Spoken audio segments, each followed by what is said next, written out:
Welcome back to Dev Dive episode 16. As always, I'm your host Nighthawk, and our guest today is Spooks, a long-standing leader in the YouTube editing industry. Welcome to the show, Spooks. Thank you for having me on. Again, I am a titan of the industry. I cannot stress that enough. This may have been our third attempt at getting this intro right. But it's important that we get the terms right because I am who I am, and I'm a leader, obviously. And I think everyone, that's not true at all. Pretty much everyone in the world knows who you are.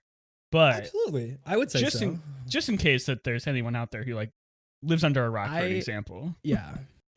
Would you? Yeah. If you don't happen to know who I am a YouTube editor. I've been editing just gaming videos, I would say, specifically as a job for the past 6 years. But personally, probably about 10 years. I've been doing content creation. Yeah, that's the only reason Nighthawk has me on, truly. Yeah. Yeah. So the way I came into contact with Spooks was a very, very, very long time ago, 6 or so years ago. I still am, but I was an average Redditor, and I subscribed to the League of Legends subreddit. And Spooks would put out really cool montages. He would do and for the time, remember this was like 2014 or something. Editing at that time was like, it was like a donkey video. Yeah, Kiori. There was donkey. Kiori. There was Kiori. There was the only other people making montages that I remember were, I don't remember when there was Dark Tongo. There was Dat Jellyfish, who were like the two biggest, and then there's also my boys, Zach. He was a very big editor. Nice Guy Smile, and Shake Drizzle. Those are like the 4 big ones that I remember from that period that were actually creating montages and creating content. And then there was also Nice Try Ian. He came in a bit later and then just kind of blew everybody out of the water. But yeah, we can talk about him a little later. He's actually I met him Ian. at TwitchCon in 2017. He's crazy. We met him, I think, the same year. I think that was when we both met him. And dude, I love Ian so much. Yeah, he's awesome. Truly one of the best editors that I've ever met. And yeah, man, it's been crazy. You know, we came from the exact same community, and we used to talk to each other very briefly in the beginning, and just kind of, I feel like we both just watched each other grow as editors. It was really cool.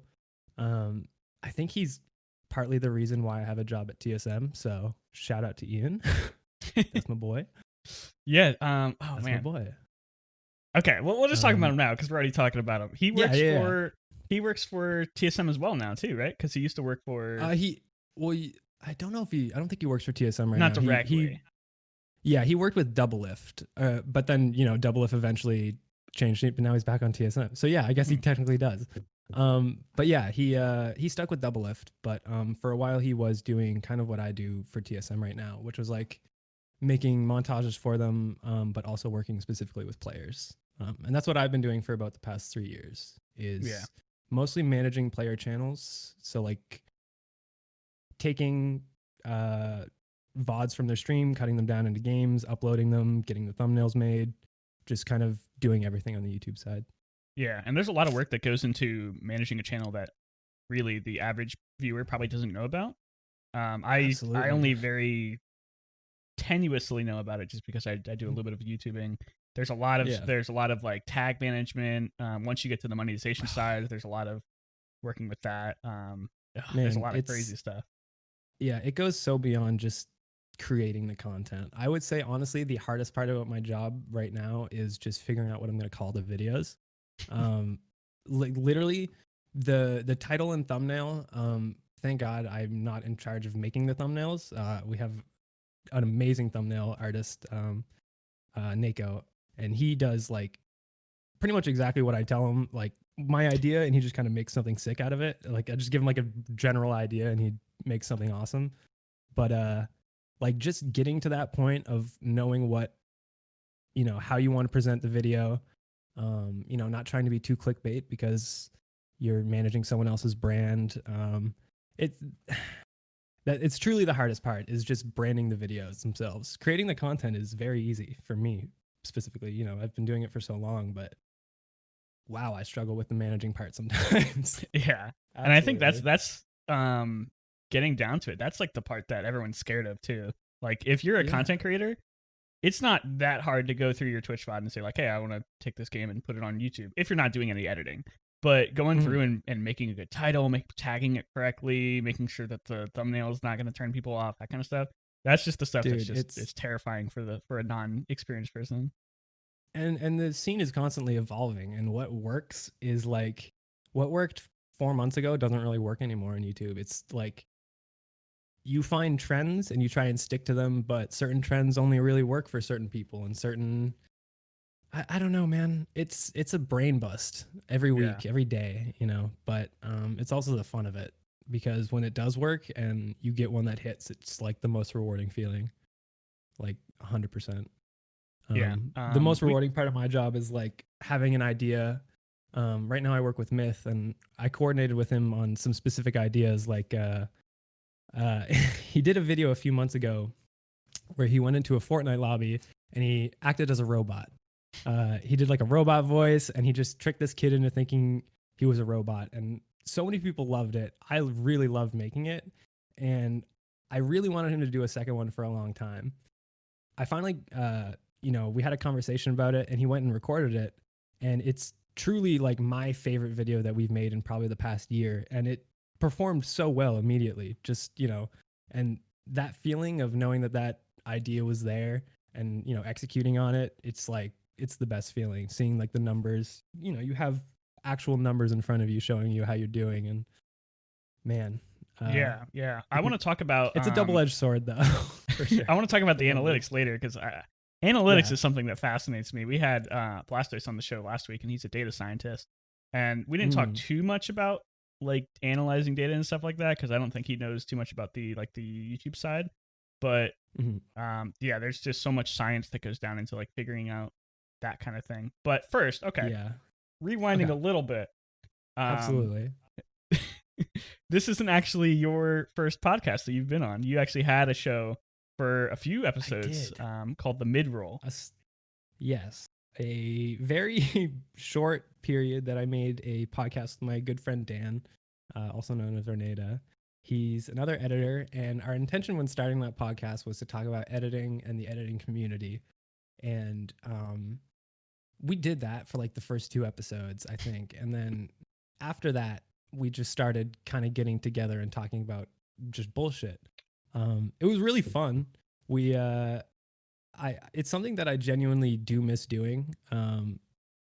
But at the same time, I think both of us just literally had no idea what it was going to turn it. Like, I didn't expect to get more than maybe 100 listeners on that. And I think some of the episodes all have like 1,000 or more. And honestly, that in itself was pretty overwhelming for me. Just like trying to create something that I had no idea where we were going with it. I'd like to do it again though. It's fun to just get together with your friends and kind of bullshit around like that. But once we realized that we didn't have much to say on the editing community past the first few episodes, it was like, oh, okay, well, what's really the point of this podcast? I mean, you ripped there's some only fat so vapes. Much. We did rip some fat vapes, and we talk about fat vapes, and I regret how much I talked about vaping on that podcast because I don't vape. It's not ever been a serious part of my life, but man, would you think it is? I did that to myself though. That's all on me. Do you ever go back and listen to any of the episodes? I haven't. I should though. You should. I'm still paying for the SoundCloud Pro subscription. Oh no. It's just been like charging my account every month. I need to cancel. Wait, does SoundCloud have a monetization service? Can you earn money from SoundCloud? Like, I don't think you can. Maybe you can, but honestly, what I had to do was just to post the amount of content we were trying to post on SoundCloud. You need to pay. There's like they have like a certain, I think, amount of minutes that you can post on your profile. And we exceeded that pretty quick. So yeah, I don't know if this was a thing back when because this was like 2017, 2018 when you were doing it. Yeah, 2018, I think. But we actually use a service called Anchor for ours, and it's completely free. And you just upload a thing, and it distributes it to all the platforms. So we're on like iTunes. See, that's Spotify. That's the best way to do it. Doesn't charge me either. Okay, right? Hell yeah, that's actually amazing. Yeah. See, like, awesome.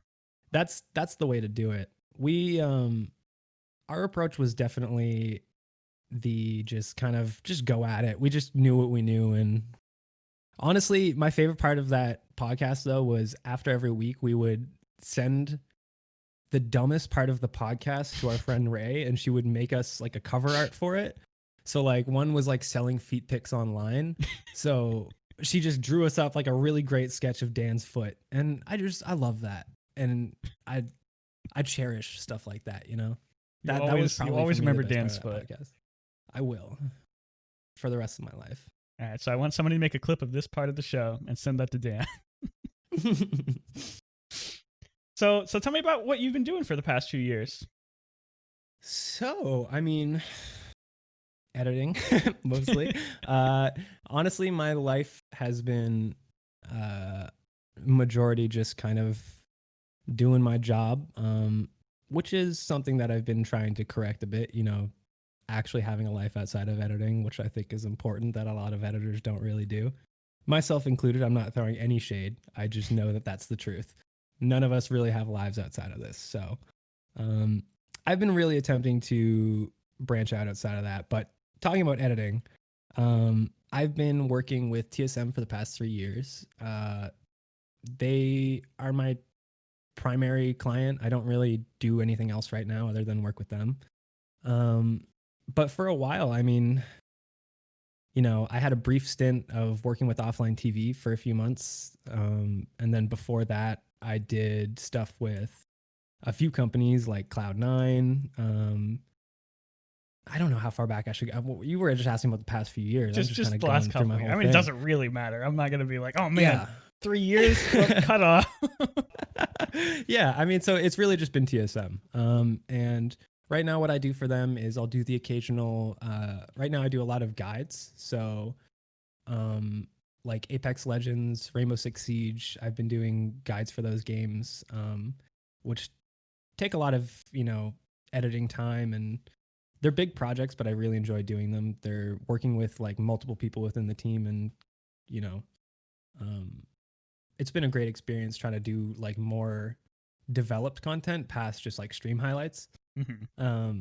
But that is the majority of my job is stream highlights. And right now I work with Myth primarily. And before Hamlin's, he kind of hasn't been streaming really, but I was also working with Hamlin's and managing his channel. So those were my two focuses essentially for the past two years, really. Yeah. And we'll talk about this a bit later, but I did want to bring up like you were talking about the work-life balance that not just editors, but a lot of young people in this sort of industry struggle with a lot these days. It's sort of just like, hey, I want to work on this, so I'm going to devote my entire life to it. And that's that's a philosophy that so many people have, and it's dangerous, but it is. And I mean, I had that philosophy probably up until the past year, maybe past 2 years, and it was damaging on me, like for sure. But learning from that, I definitely don't regret how much time and effort I've put into editing because I'm so happy with where I am now. But I have regrets about not having a social life for the first, my early 20s and stuff. I mean, still in my early 20s, but my early 20s, just spend it all on editing. And, I think it's important for because a lot of editors are still teenagers to just kind of consider that moving forward. I know it's entirely possible to have a healthy work balance and have a life while doing editing and succeeding and excelling. And you really don't need to just devote your entire life to it. Yeah. You really don't. And there's one last point on this icebreaker talk that I want to make. And I wrote this down because I didn't want to forget it. You main the champion Lee Sin in League of Legends. When you do play League, because there are times where you don't play League. And several people have commented on your performance on one of his abilities. I think it's the Q Resonating Strike and Sonic Wave or something similar. I believe that's the ability, yeah. So yeah, I just wanted to see, how would you rate your performance on that champion with that specific ability? I'm gonna say Nighthawk. It's kind of fucked up for you to ask me to rate my own ability. Well, this is a performance review. Here's the thing. Here's the thing, Nighthawk. I know I haven't landed many Qs in my days. All right, I enjoy the champion. Okay, I'm not good. I'm not good at landing the Qs. I will admit that. That is me. I will embrace it. I have never it's never been a strong suit of mine, Nighthawk. I will fully concede that. But yeah, I honestly, that shit was one of my favorite things of like being in like the Yordles community and shit. Just like I remember so many like I remember getting videos of people missing Lee Sin cues and the title was like I'm Spooks. And like I don't get it, man. I missed like a few really important ones, but a few. So I don't know. It's just I've getting that stance where you're like that's what you're known for in a certain community. You're like, oh, I'm the Q misser guy. that and the upside down gravity logo. Yeah, the upside down gravity logo.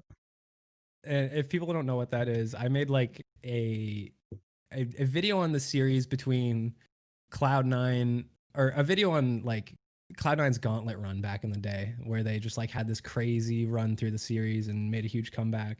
And I did one about their games versus gravity. And I swear I found it on Google. I did not rotate the logo, but the gravity logo was upside down. And I don't know why.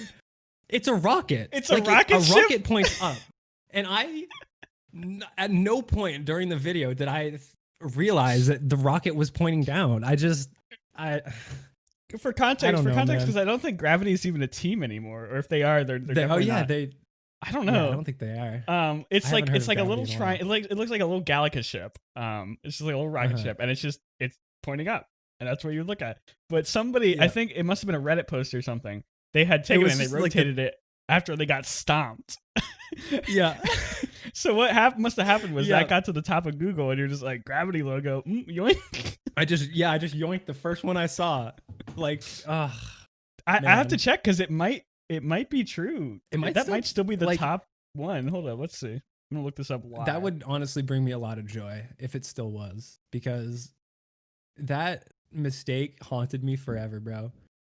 But I remember in the next video, like making a joke out of it by, I think whatever team they were playing next, I like had it rotated and then rotated back in the video. I think a lot of people found that funny. I don't know that. So I hate the whole experience of. Yeah, but it is not. It's the not first there. one now is the correct look. Wow. I mean, Google can just tell me that they want me to be ridiculed. It's fine. So when you put your mug down on your table, it actually turned your lamp back on, so we get the rolling shutter effect. So that's I call it a feature. He's not supposed to do that, but I love him. I have to put my coffee on this table and not that one because any form of vibration will anger him. Mm-hmm. He gets angry and he will turn on and activate. All right. We're gonna get to the more educational part of this show because we actually have a lot of good talking points for Spooks. If you're a new editor in the editing industry, or if you're just somebody who's been editing as a hobby, this is something that you might want to listen to. This part right here. So we're gonna start with we talked a little bit about your background in the editing days, editing old montages and stuff. How did you first transition from editing as like a hobby, editing your fun montages and stuff, to editing like as a job? Yeah. So, I mean, when I started out, content creation was very basic. Specifically when I started editing League, there were like very few established content creators, and people like me weren't actually really even known as editors, just content creators. We were just YouTubers. But as time went on, streaming and platforms outside of YouTube started to grow a lot, specifically Twitch. So people like me who actually enjoyed the side of editing enjoyed the side of content creation where you are editing and you are putting together a video, we started to get a lot of opportunities from people who just wanted to pursue a career in streaming. And that's kind of where mine was a bit different, but that's, I saw this happening and I knew that this was the direction I was going to go. My transition was more, I kind of lucked out in that, I started posting on Reddit. That was my way of just sharing my content. I would only post just the videos that I made. And a few of those would get traction and people would reach out to me. And the first company that ever reached out to me was actually Riot. They were just working with content creators. It was kind of near the beginning of them starting to reach out to a lot of content creators, and I was one of the first editors, I guess, that they really wanted to kind of do a collaboration with. And so what I did was I made probably about 5 or 6 highlight videos from their LCS games. And I remember these being so special to me because it was the first time that they were really giving access to LCS game replays, which at the time was huge because editors just like, I always wanted access to the replay files of games, because having access to a replay file means you get to go in with your tools and do the cool angles and, you know, get all the cinematic shots. And it's a very big part of editing that was lacking in the professional league scene because they just weren't giving us access to those tools. You know, you just weren't allowed to access the replay files of an LCS game. Yeah. I know now, I actually don't know what it's like now, but I know that they have a lot of people making content like that for them, and it all looks amazing. But at the time, it was just like, it was so brand new, and I was so excited to just like make these montages that I had been making literally for Riot about their MVPs every week. And that's what I would do. Every time there was an MVP, they would tell me a few hours beforehand. And then that night I would get all of the footage. I would start putting together the montage. I would sleep. The next morning I would wake up and do the montage that day, send it to them before the night of, and usually they would post that day or the next morning. And so it was just like, it was just a rush for me to get this video out, but I loved it so much. And like, it was my first opportunity as an editor to even make some money. And I remember being so new to it and not knowing how to negotiate prices or send an invoice, or the first time they reached out to me, I was too young to sign the contract. So like I couldn't do the first job that they sent to me. But I was very lucky in that the people that I worked with kind of actually gave me guidance on how to conduct myself as an independent contractor. I remember even asking for a price and them telling me that's too low. And that was my first experience, like, whoa, okay, yeah, that's all right, that's fair. And that's when I started to learn my worth. Even just as like a brand new editor, I truly like, I was underselling myself like crazy. Even if I thought that the content I was making at the time wasn't anything amazing or special, I still felt like I was finally, you know, making what I deserved. Or, you know, yeah, I guess that's kind of Yeah, why not? Say it. You deserve that money. That's another thing that we can talk about later. The self-worth of people who are producing this content. It's so easy to devalue yourself and just say like, oh, I'm not going to be worth this much money. Why would I ever ask that? It doesn't hurt to ask high and get worked down, like negotiate. Truly.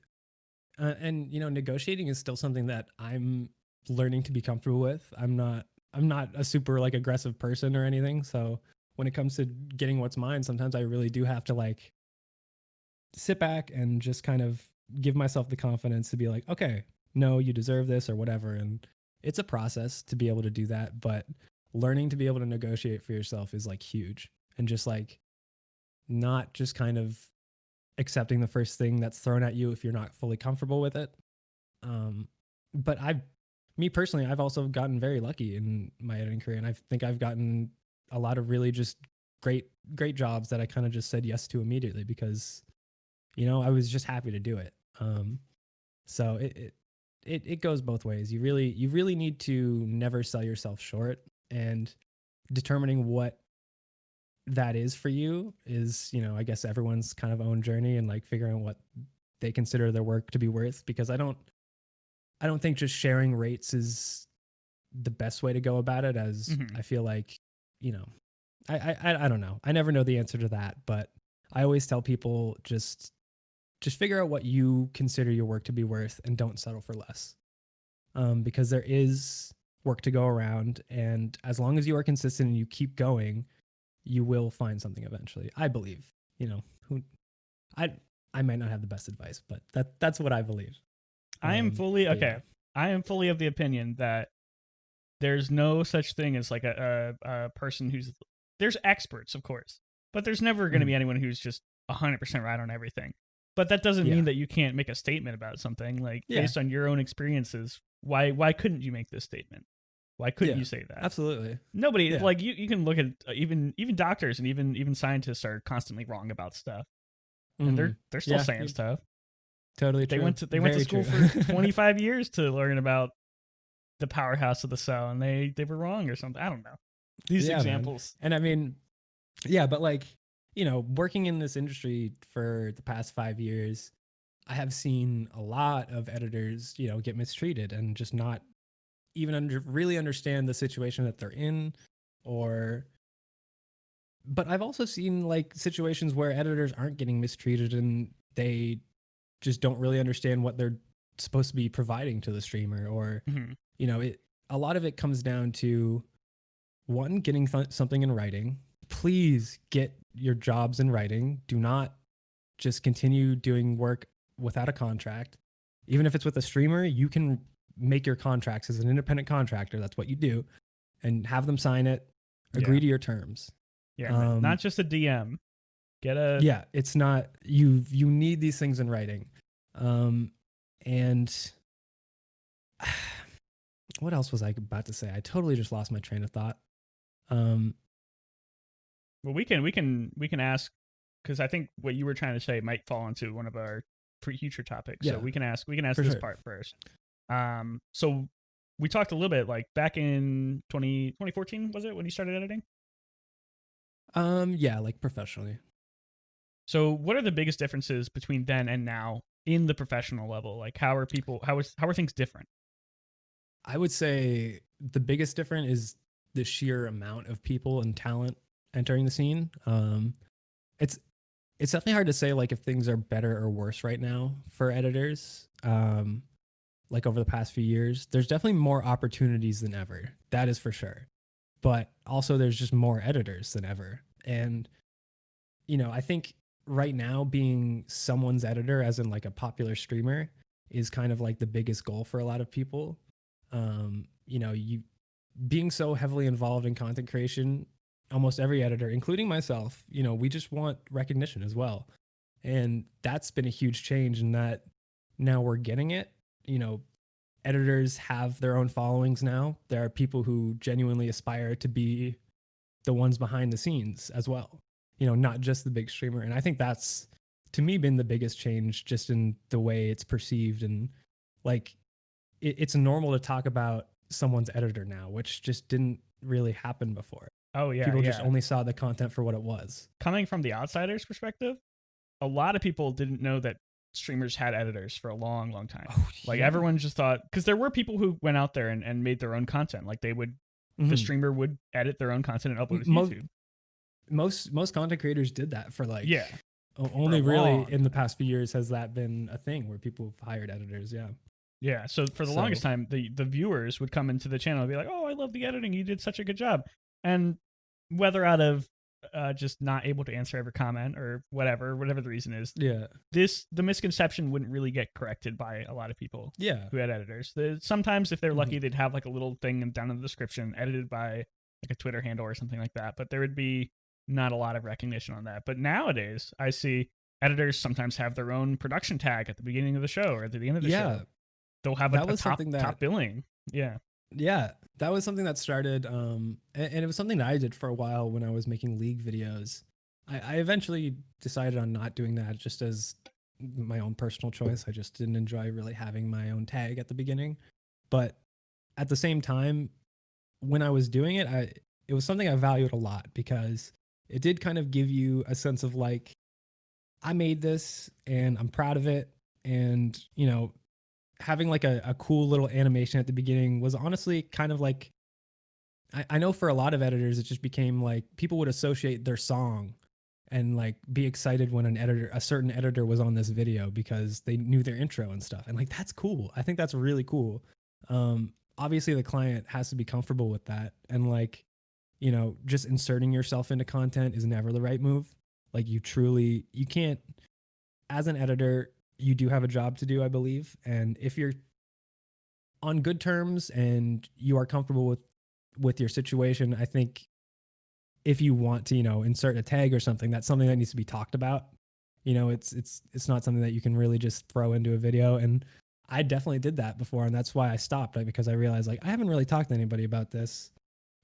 I feel like I'm sort of inserting myself into this content, and it was just something that I felt I didn't really want to do anymore. Um, but also, I'm glad I did it, if that makes sense. You know what I mean? Like it's it definitely gives a lot of people a better sense of what they're watching and what they can expect when an editor is, you know, associated in that way with the channel. Because Yeah. I know like a lot of people love Dan, like Orneda's intro. Like they just knew that it was going to be a good video whenever Dan's intro popped up. That's not what I always knew. And so like, working on channels with multiple editors, it is kind of cool to have like a little tag for yourself to set your videos out from the others. So it's stuff like that has been a huge change in that, like, that I don't think that would ever have happened. I mean, people just didn't have editors, so it's all very brand new. This is all That's kind of what's so happened exciting. This is part of the reason why I asked you to come on the podcast, not just because I thought you'd be an excellent guest because you're just an awesome guy, but like Oh, thank you so much, man. this industry is brand new. Like people have been editing Yeah. forever, Oh yeah. but editing for like YouTubers and streamers, that's a fairly new industry in itself. And It's being a dedicated editor for that person, that's like 5-10 years max that's been around. So people are still it's figuring out like the rules of this whole thing. yeah, and honestly, that's I think probably what has caused a lot of, even the streamers, editors, everyone is new to this, and it's probably been the biggest reason that there's been so many cases of people being mistreated in ways, or like just not having good situations for themselves whatsoever, because streamers also don't have experience in managing or paying, or like doing that is such a task that I don't think a lot of like streamers really realized at first. And so there was definitely a big period where stuff was a lot more unprofessional just in general. But times have been changing, and I think a lot of organizations, which is good, have been stepping in to handle stuff like that for players. Like if players sign to an org, the org will usually handle paying the editor, and handle like getting them set up, but then the editor will have direct contact with that player. That's been my experience, and I believe that's been the experience of a lot of other editors working with organizations, which I think is the best way to do it. As trusting a streamer who's just in their 20s, just playing games, they just want to do their own thing. And if they don't want to worry about running a YouTube channel, they don't really want to worry about managing payments and all this stuff. So it's really nice to have orgs step in now and handle that stuff for people, because that was a big problem for a long time. But yeah, that's probably another big change that I kind of forgot to talk about, was just organizations in esports kind of taking on that role of getting that stuff handled and making sure that nobody's getting mistreated. Yeah, Although they're basically like talent agencies at this point. Pretty much, yeah. Like, the org is really just there to connect the talent together. Like, they find a good editor, they have a good streamer, put them together, and you've got great content. And that's kind of the formula, it seems like, for most successful orgs right now. Yeah, and we've seen a big rise in orgs signing on people who aren't professional players in the past few years. Yes. Previously, a lot of people were just like really good at the game. It was just like, hey, we're going to bring on, just to use TSM for an example, we're going to bring on Bjergsen, and we're going to bring on whoever else. And they're going to have editors and they're going to make content. But now we see people who don't even play games or don't even play a lot of games coming on as streamers for these organizations.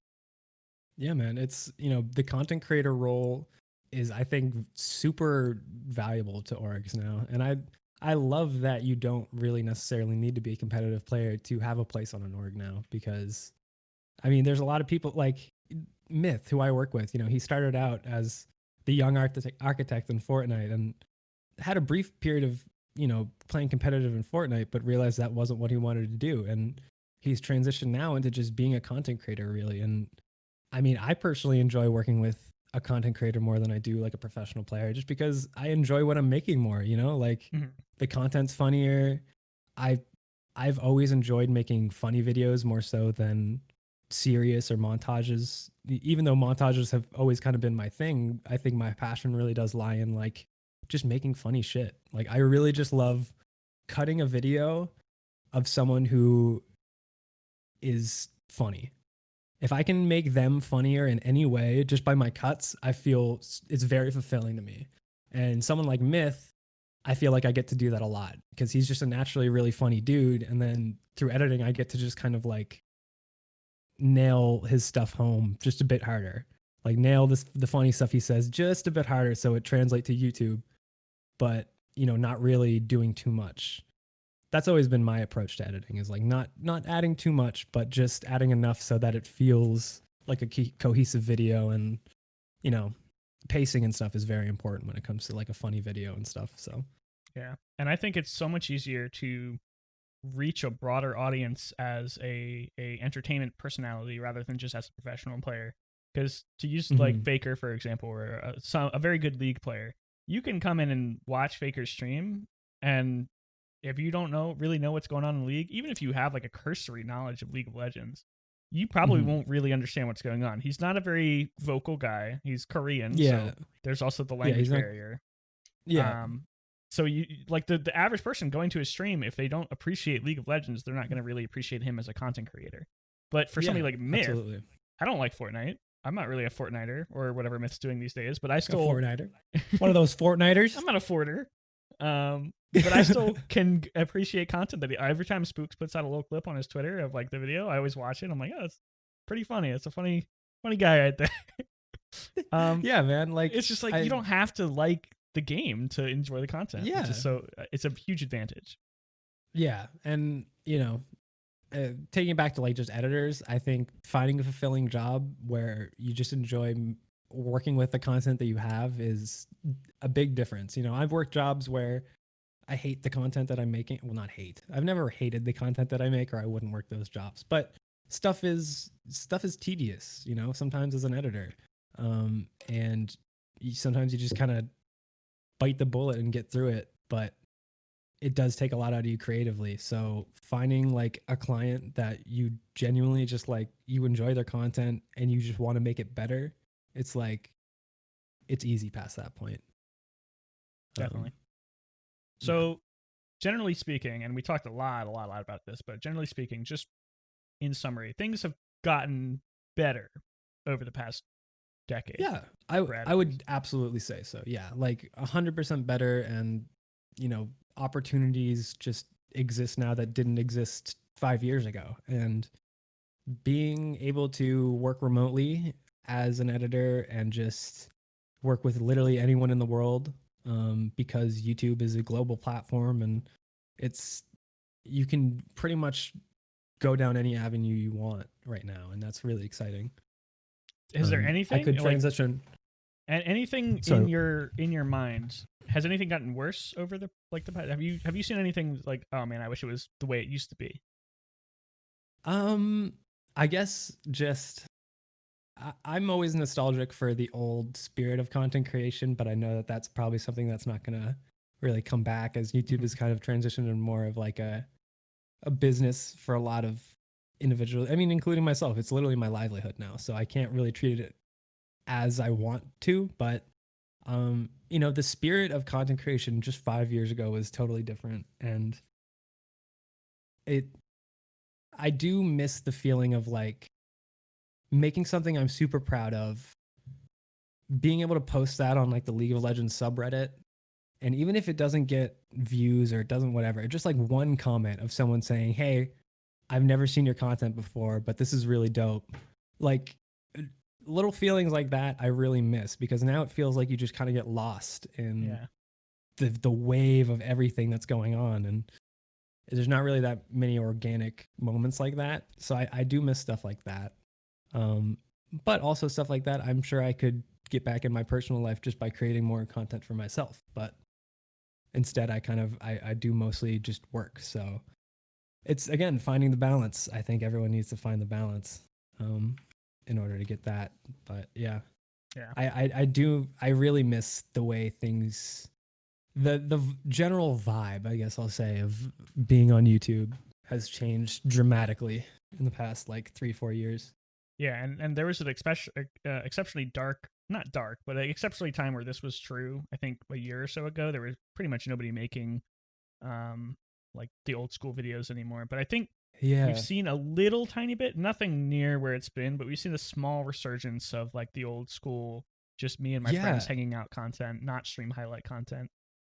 And you know what's actually is going to be a big effect on this, and something that I just saw on Twitter the other day was that I honestly didn't verify this. I only saw it on Twitter, but apparently YouTube is changing their 10-minute limit on Oh having. yeah.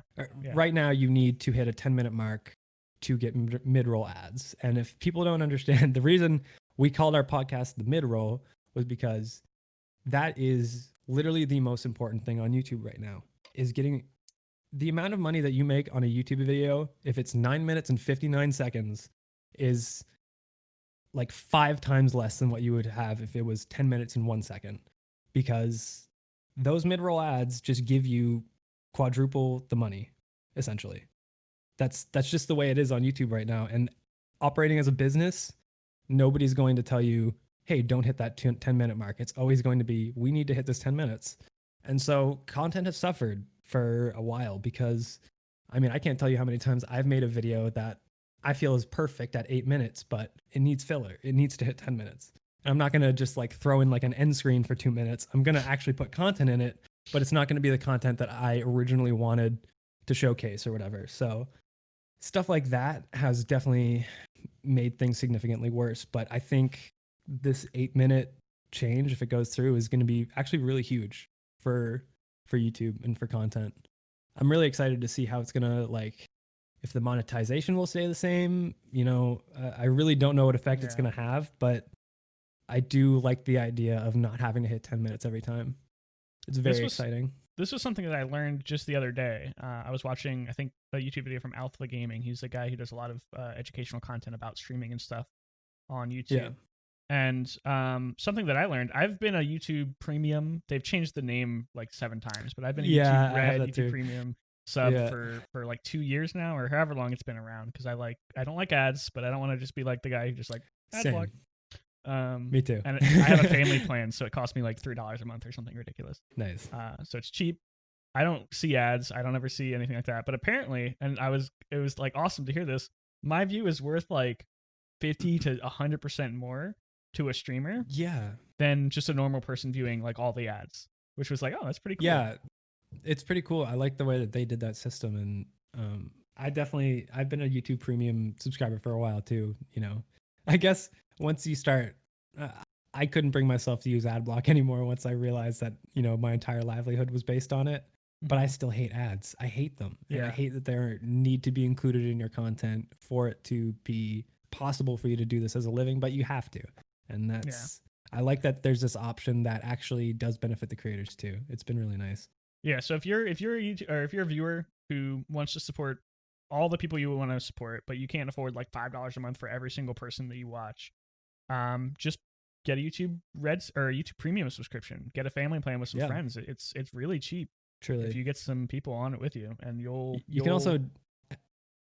The biggest reason I got it was honestly so I could play videos when my phone's locked, because I love listening. Like, that's honestly the biggest thing for me. They have this is a YouTube Premium ad now. Yeah, YouTube Premium. Thanks for sponsoring the show. Check out thanks so much.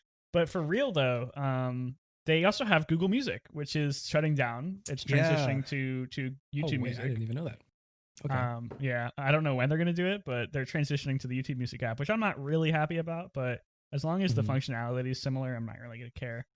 It's a lot. It's a lot of stuff to just fit into one fairly cheap subscription service. So check it out if you haven't already. I think it gets a bad name because for some reason YouTube Red, and this is probably why they rebranded, was YouTube Red had like a really bad taste in people's mouths for some reason.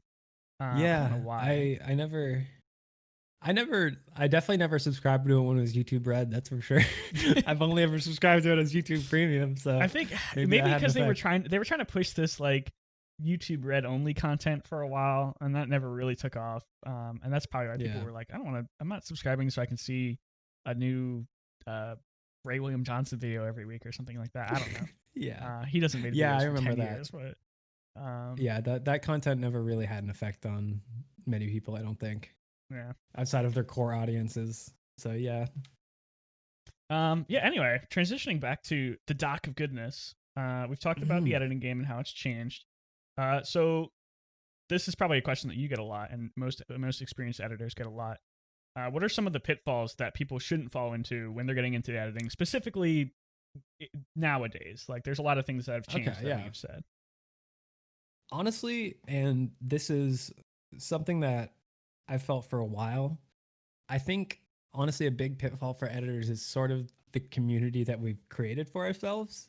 And I don't mean to say that in the community is bad in any way, but I really do think it's important to give yourself some distance from editing and other aspects of your life, and not just, what we talked about before, but the community itself, because I find that it does put a lot of value on your technical skill as an editor, and constantly trying to please your peers is, in like my opinion, just the fastest way to burn out and feel like defeated about your skill level.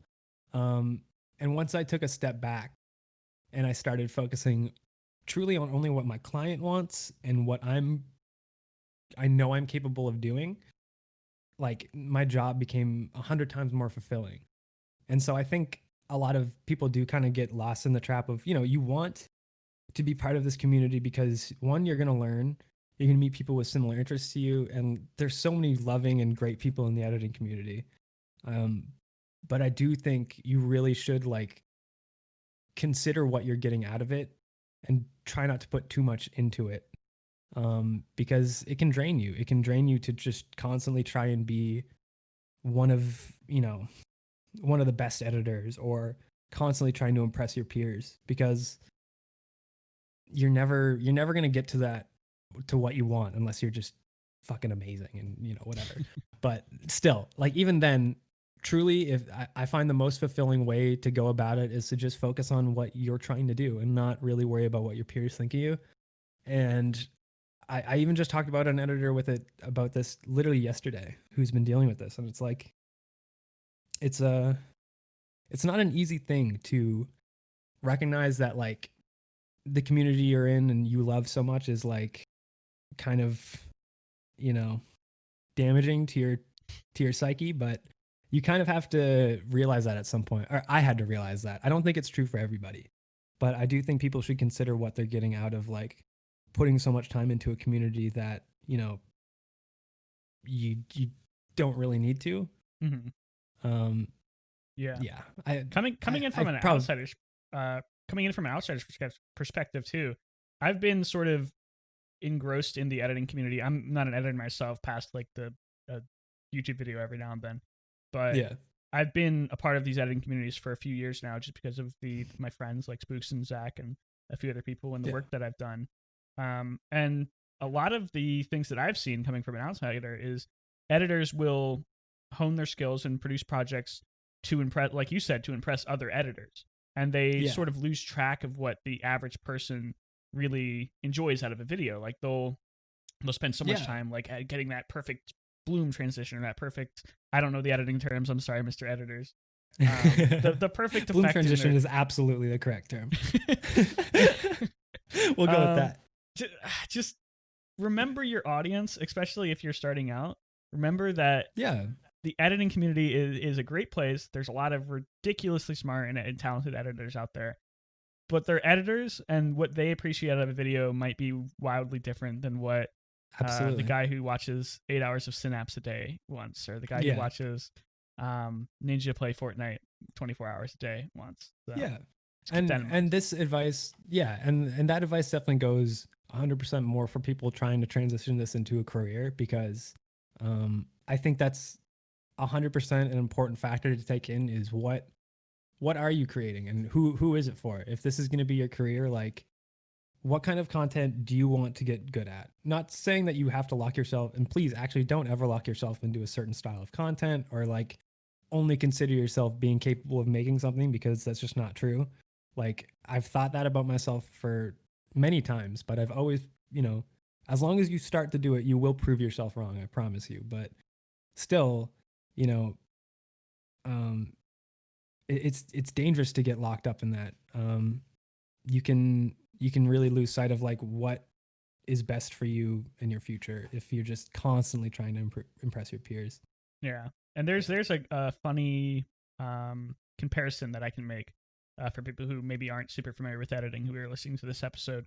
There's a lot of comedians out there that have a favorite comedian, and they'll be like, "Oh man, this is the funniest guy ever." But more often than not, those people are never really widely successful. The comedian's Yeah. comedian, because they'll have like Yeah. a great style, and they'll have all these related content to what comedians like, and they'll be like, man, Mhm. this guy makes me laugh.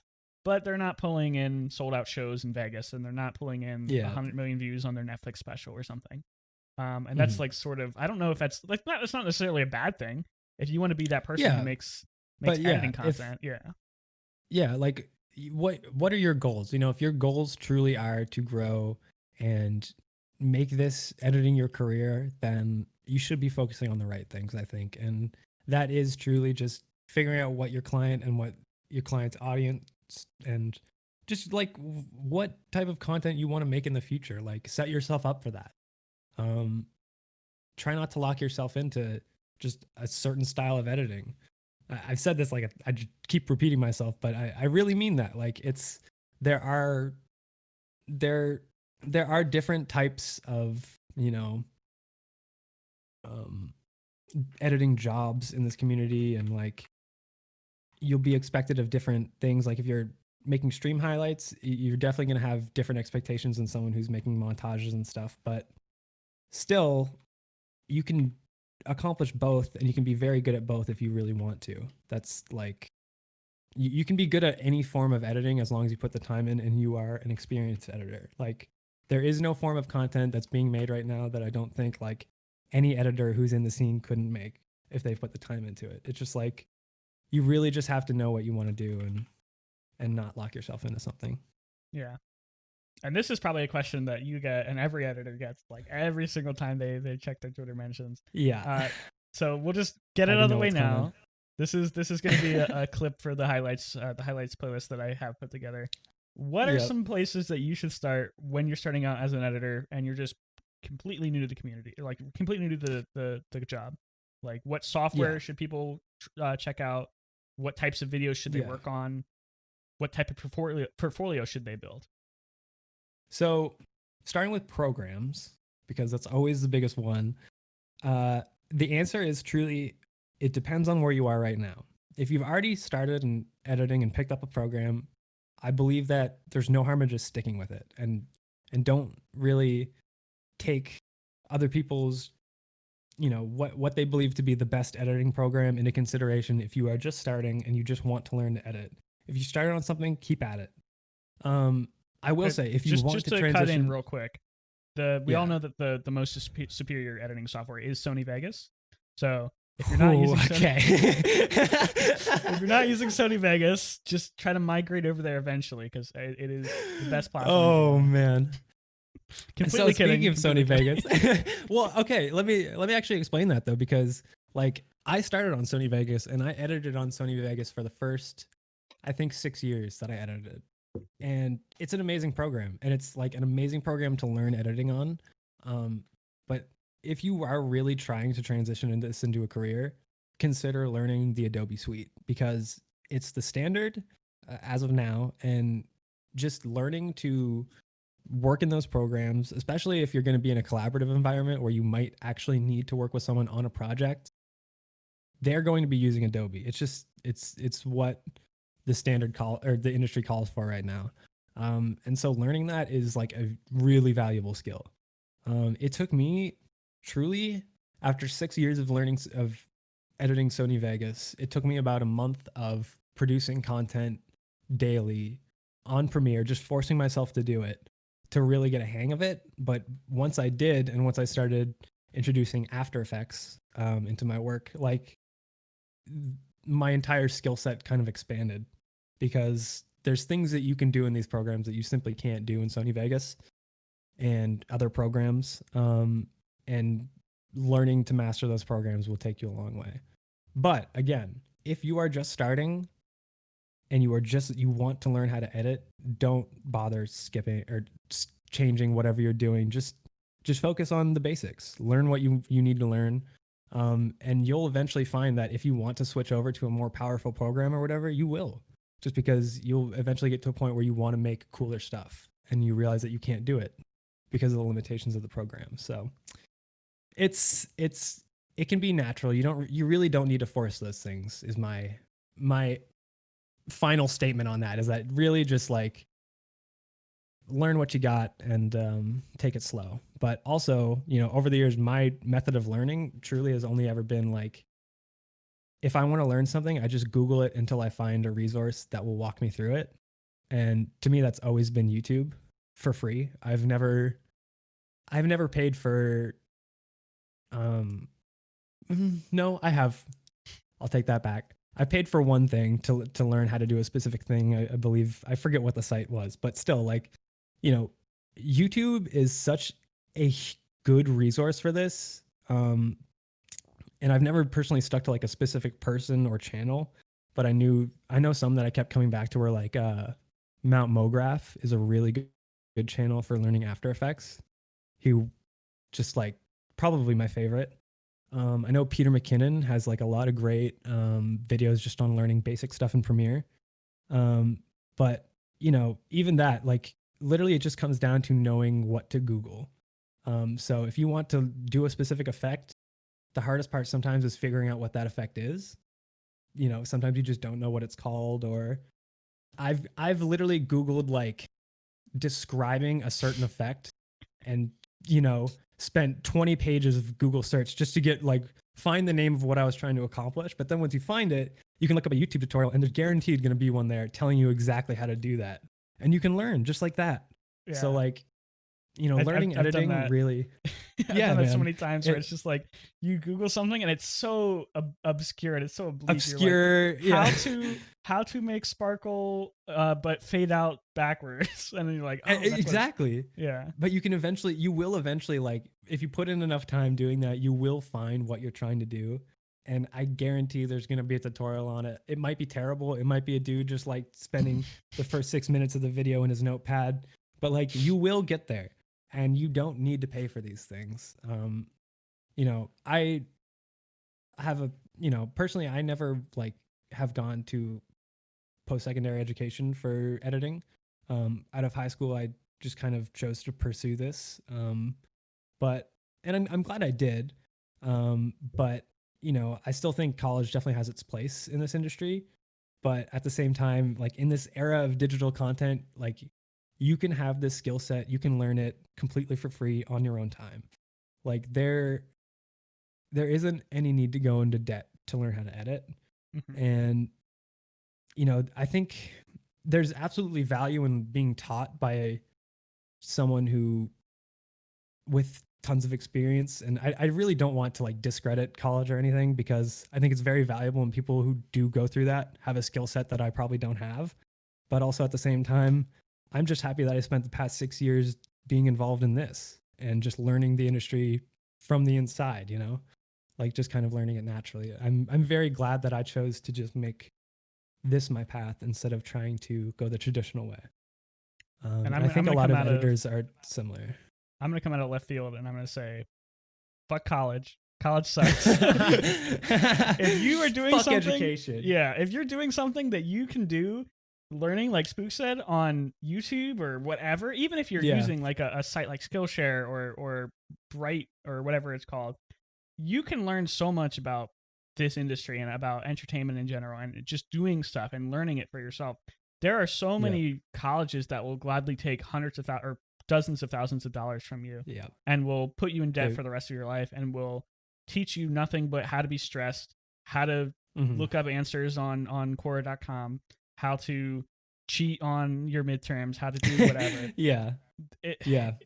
I don't know. I went to college and I'm not a big fan of it. See, like my experience is obviously completely because I never went, and so I obviously don't want to discredit people, but I also kind of fully agree with what you're saying, just because like you truly can just learn this skill for free, and you can learn it in the most organic and natural way on your own time, literally just by doing what you want to do. If you want to make a video, it's I mean, I say it's simple, but it really is as simple as filming whatever it is, whether it be in game or in real life, putting it into an editing program and saying, what do I want to do with this? And just figuring that out. Like you have to put in the effort to learn, but once you learn the basics, like everything just kind of falls into place. Like it's really the hardest part of learning editing is just getting the basics down for sure. And some people probably have an easier experience with that being taught by someone directly, but it's not impossible. Even if you think it is, like, it's really not impossible to learn from absolutely nothing. And having no prior knowledge of editing, you can probably pick up like a program like Sony Vegas, like pick up as in learn the basics within like 3 months and be proficient in it somewhat. And you can also maybe pick it probably up. less. Yeah, you can just pick it up. Yeah. Sony Vegas is on the ground. Just pick it up. Just pick it up. Pick it up from youtube.com/SonyVegasFree.com. Yeah. We won't talk about the fact that everyone editing on Sony Vegas is never paid for it. But they love Sony Vegas so much because it's the easiest to crack. Yeah. 100%. I think truly, like back in the day, that was the reason it got so popular, I think. Because if you looked up, you know, I got into editing in making first it was I actually remember the first video I ever posted to YouTube. It was, and this was probably in like 2007. So I was 10.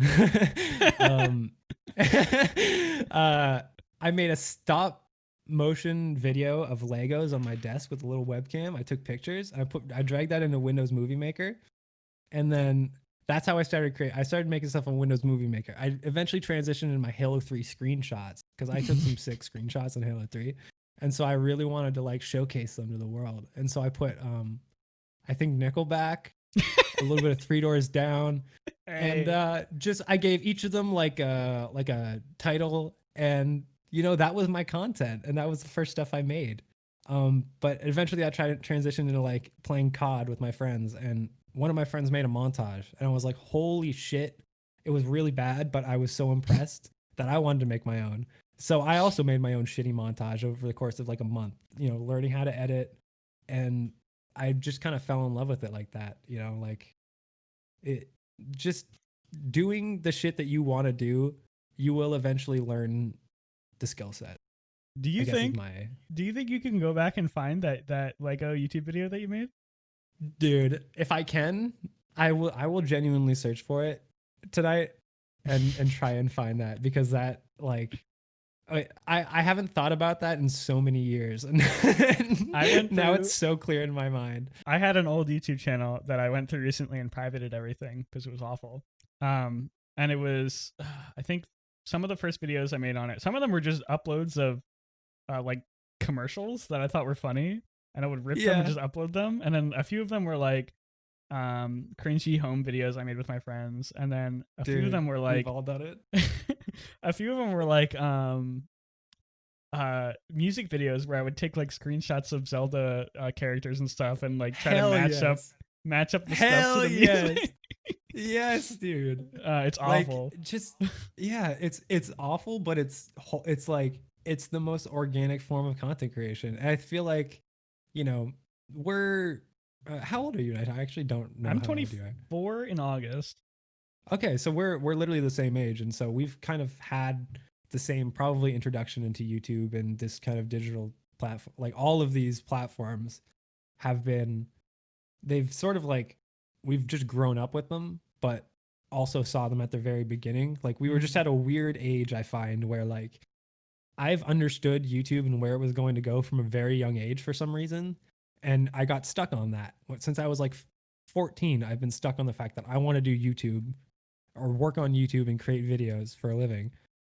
And I really like it was just a matter of being the right age at the right time, I think, for a lot of it.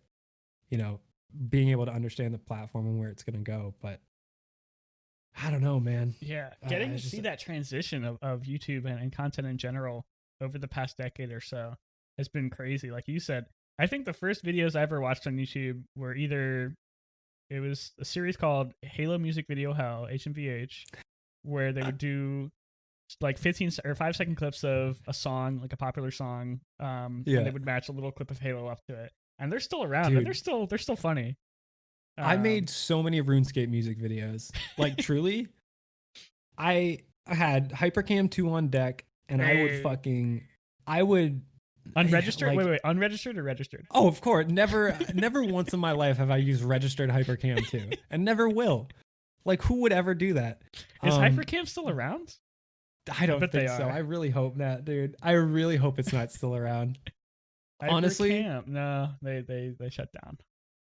Yeah, it's yeah, man. Like that. No, that was wait. literally just Hypercam latest stable release April 15th, 2020. They're still making releases. Hypercam in 2020. I almost feel like I need to. Hypercam is a screencasting program made and created by Hyperonics and Solveig Multimedia. It captures the action from a Windows or a Microsoft Windows screen and saves it to an AVI, WMV, or ASF movie folder. Initial release, January 8th, 1997. 1997? It's almost as old as I am. Wow, man.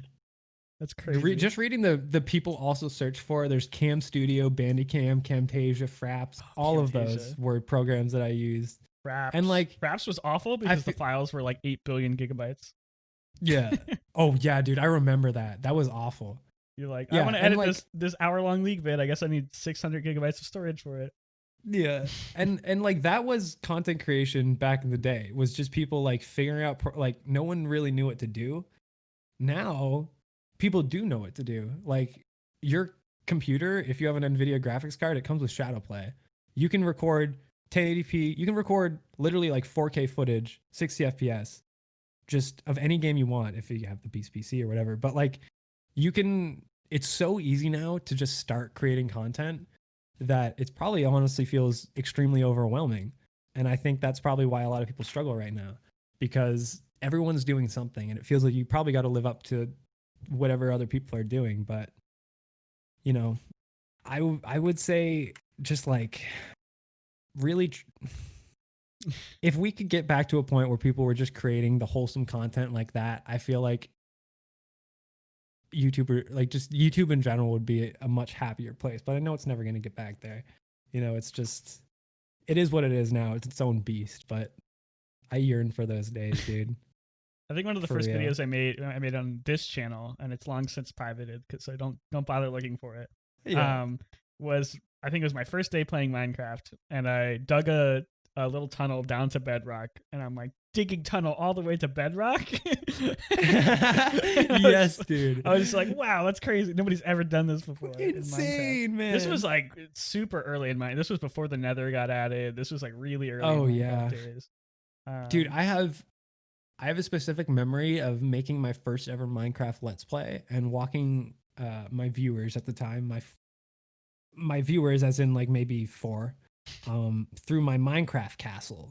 And being extremely proud of it, and then getting 1 dislike on the video. Aww. Knowing that it was probably one of my friends because no one else watched it, and never touching Minecraft again. Like never making another Minecraft video again. Aww. That's a specific memory that I have of that. That's you so just brought that out of me, Nighthawk. I think I'm gonna cry. I'm sorry. That's all right, dude. It's unzipped you. Yeah, but man. I had a hustle. I had a great hustle back in the day, and this probably won't work anymore. But if you're looking into getting into Minecraft content in 2020, check this out. Mm-hmm. There was a site, I forget what it was called. Because I am, and I need this advice. Yeah, so this is for you, Spooks, and then in extension for everyone else watching this podcast.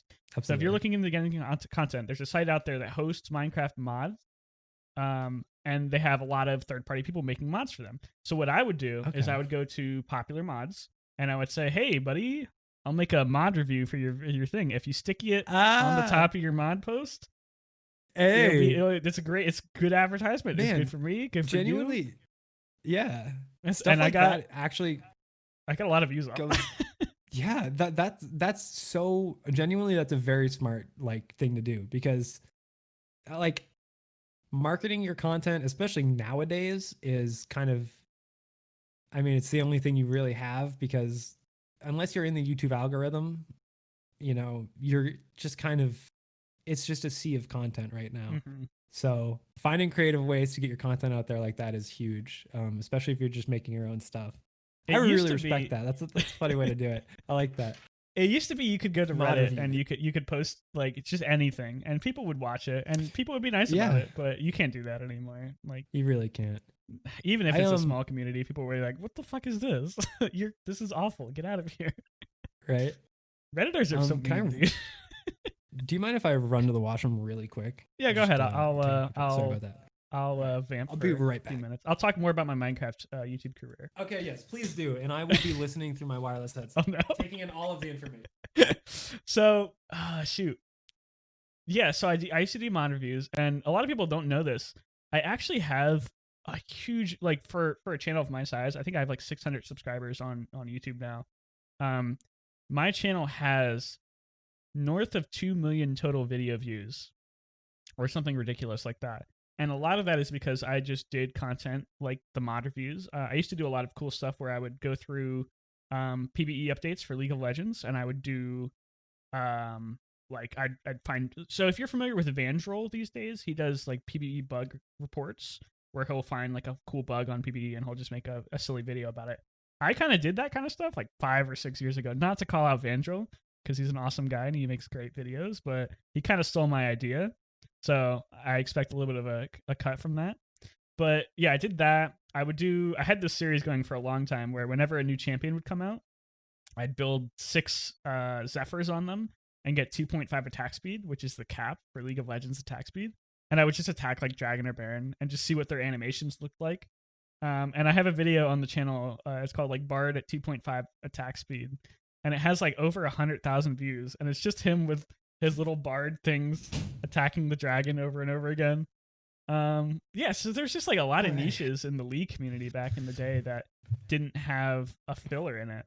And I was just like, whatever wasn't being produced, I would try to do that. I had a series for a short time.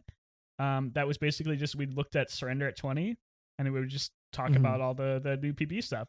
And this was way before Red Mercy or whatever was doing this. So also Red Mercy, please give me money because you stole my idea. Red Mercy, you owe this man.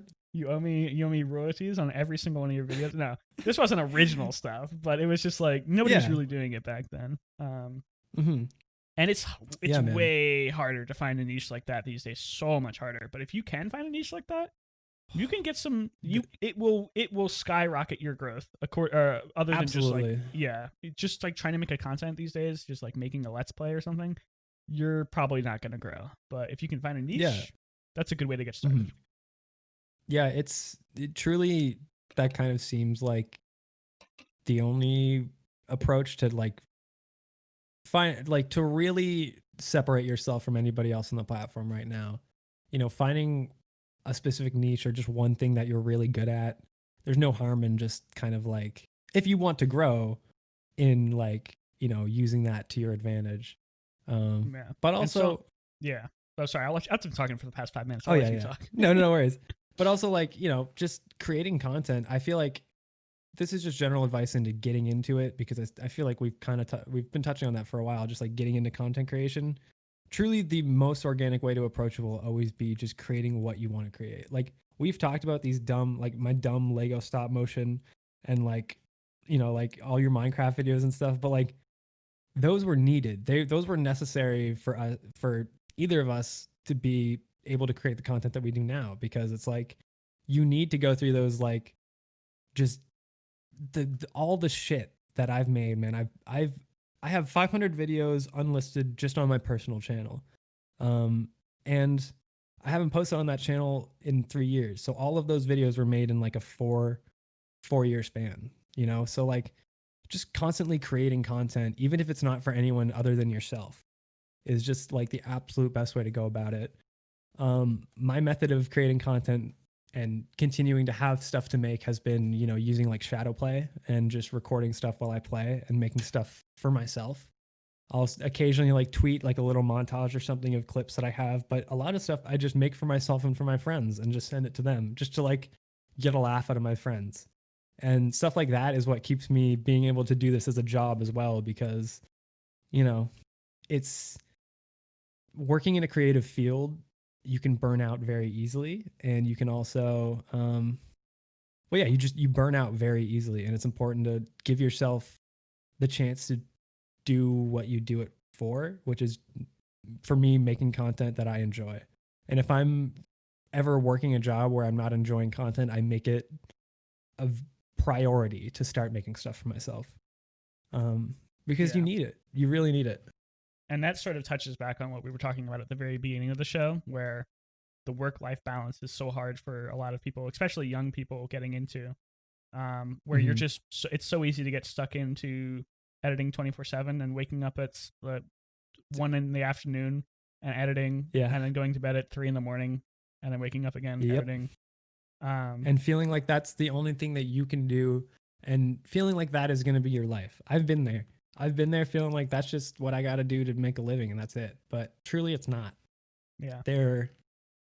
There are so many ways that you can maximize your time when you're working a creative job like that and not feel like you are just trapped in it, because it's the fastest way to burn out. It's the thing I care about most when I'm talking to editors, because I've dealt with it so much throughout my life. But, you know, like I had to take, just last year, I requested 2 weeks off because it was the first time I ever like took a full like break from doing any editing at all.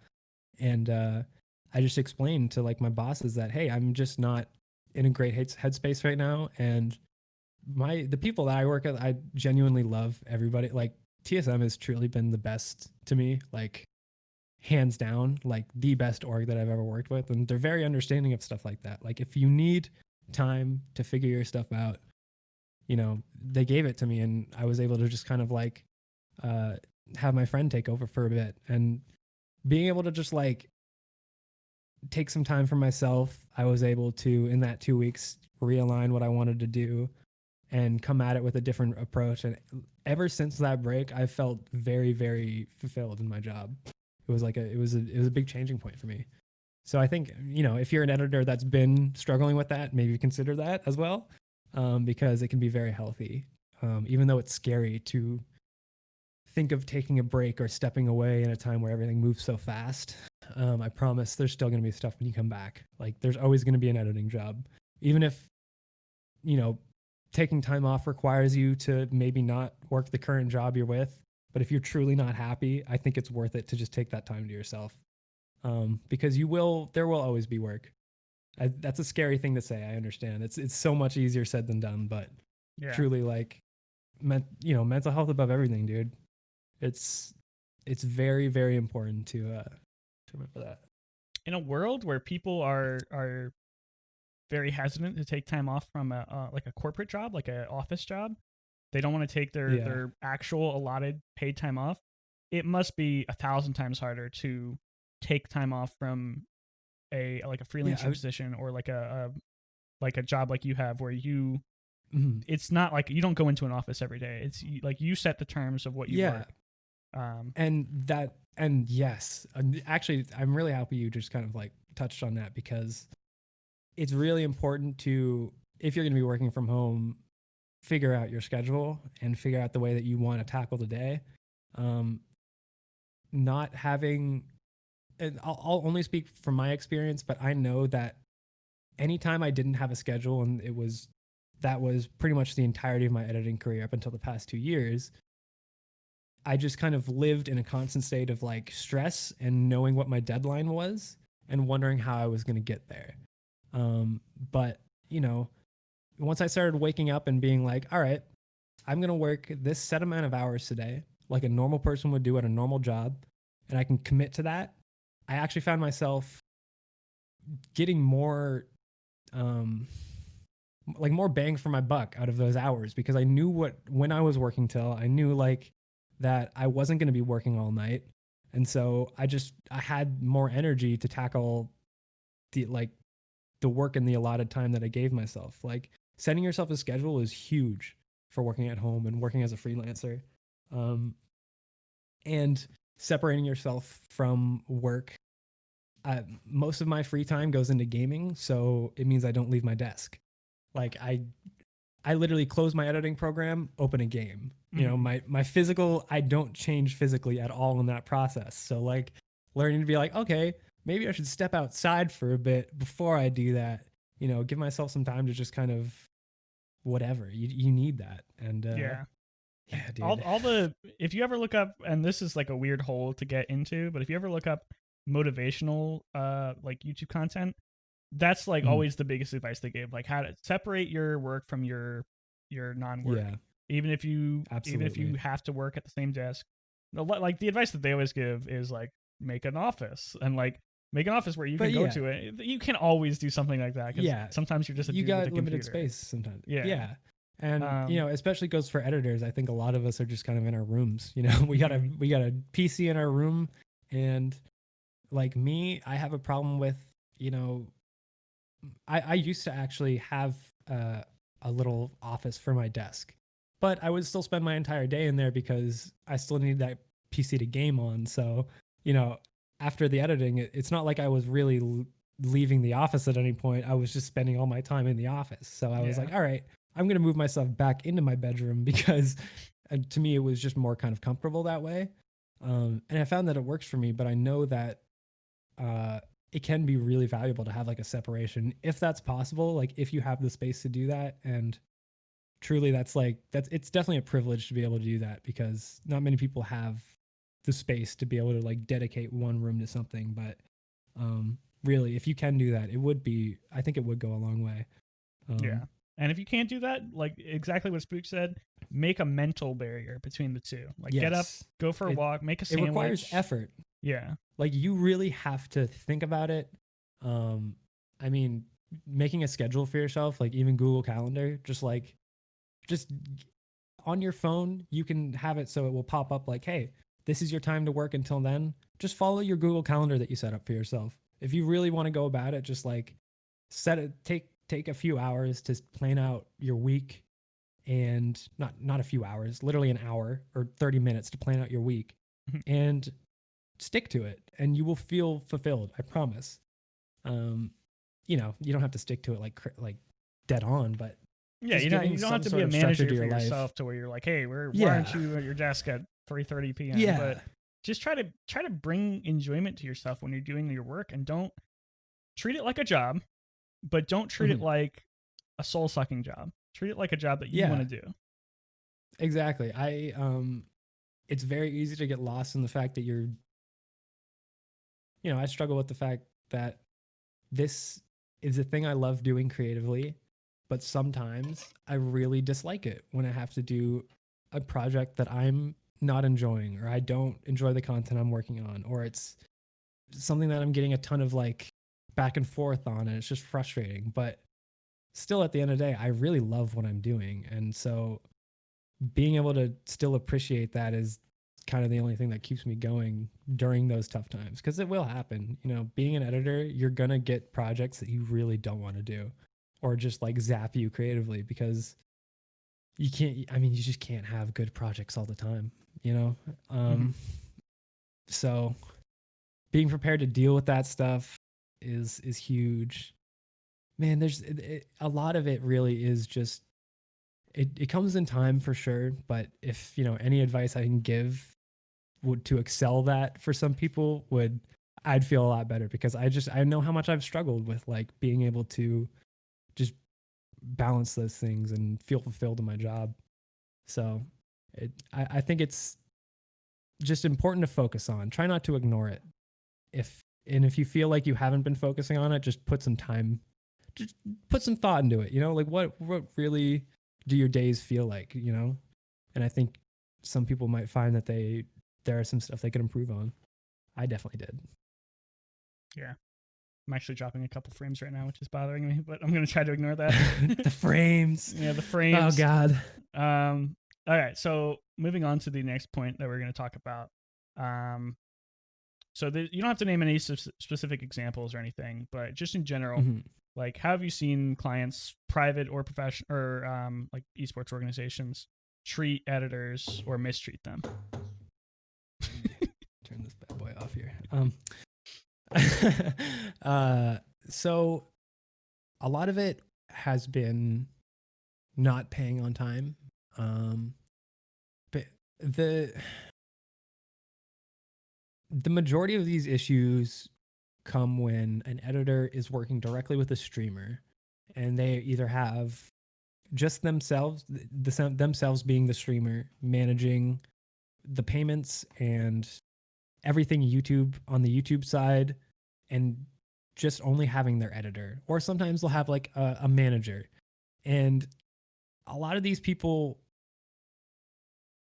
unfortunately can tend to take advantage of people who, well, let's not put I won't say it like that, but I feel as if there are a lot of inexperienced editors who get into situations where they do not know or understand their worth, and therefore get taken advantage of for their time because they know no different. And I don't think there's a lot of malicious intent always when it comes to like a streamer or the people associated with the streamer, either not paying these people on time or whatever it is. But it's a level of like professionalism and taking it seriously that is lacking in some people, or in just some areas. And I think when you move into like organizations, when you start to like realize how these things should be handled. And even still in esports, there are a lot of orgs that do, maybe now they do, but in the past have not treated editors fairly or well.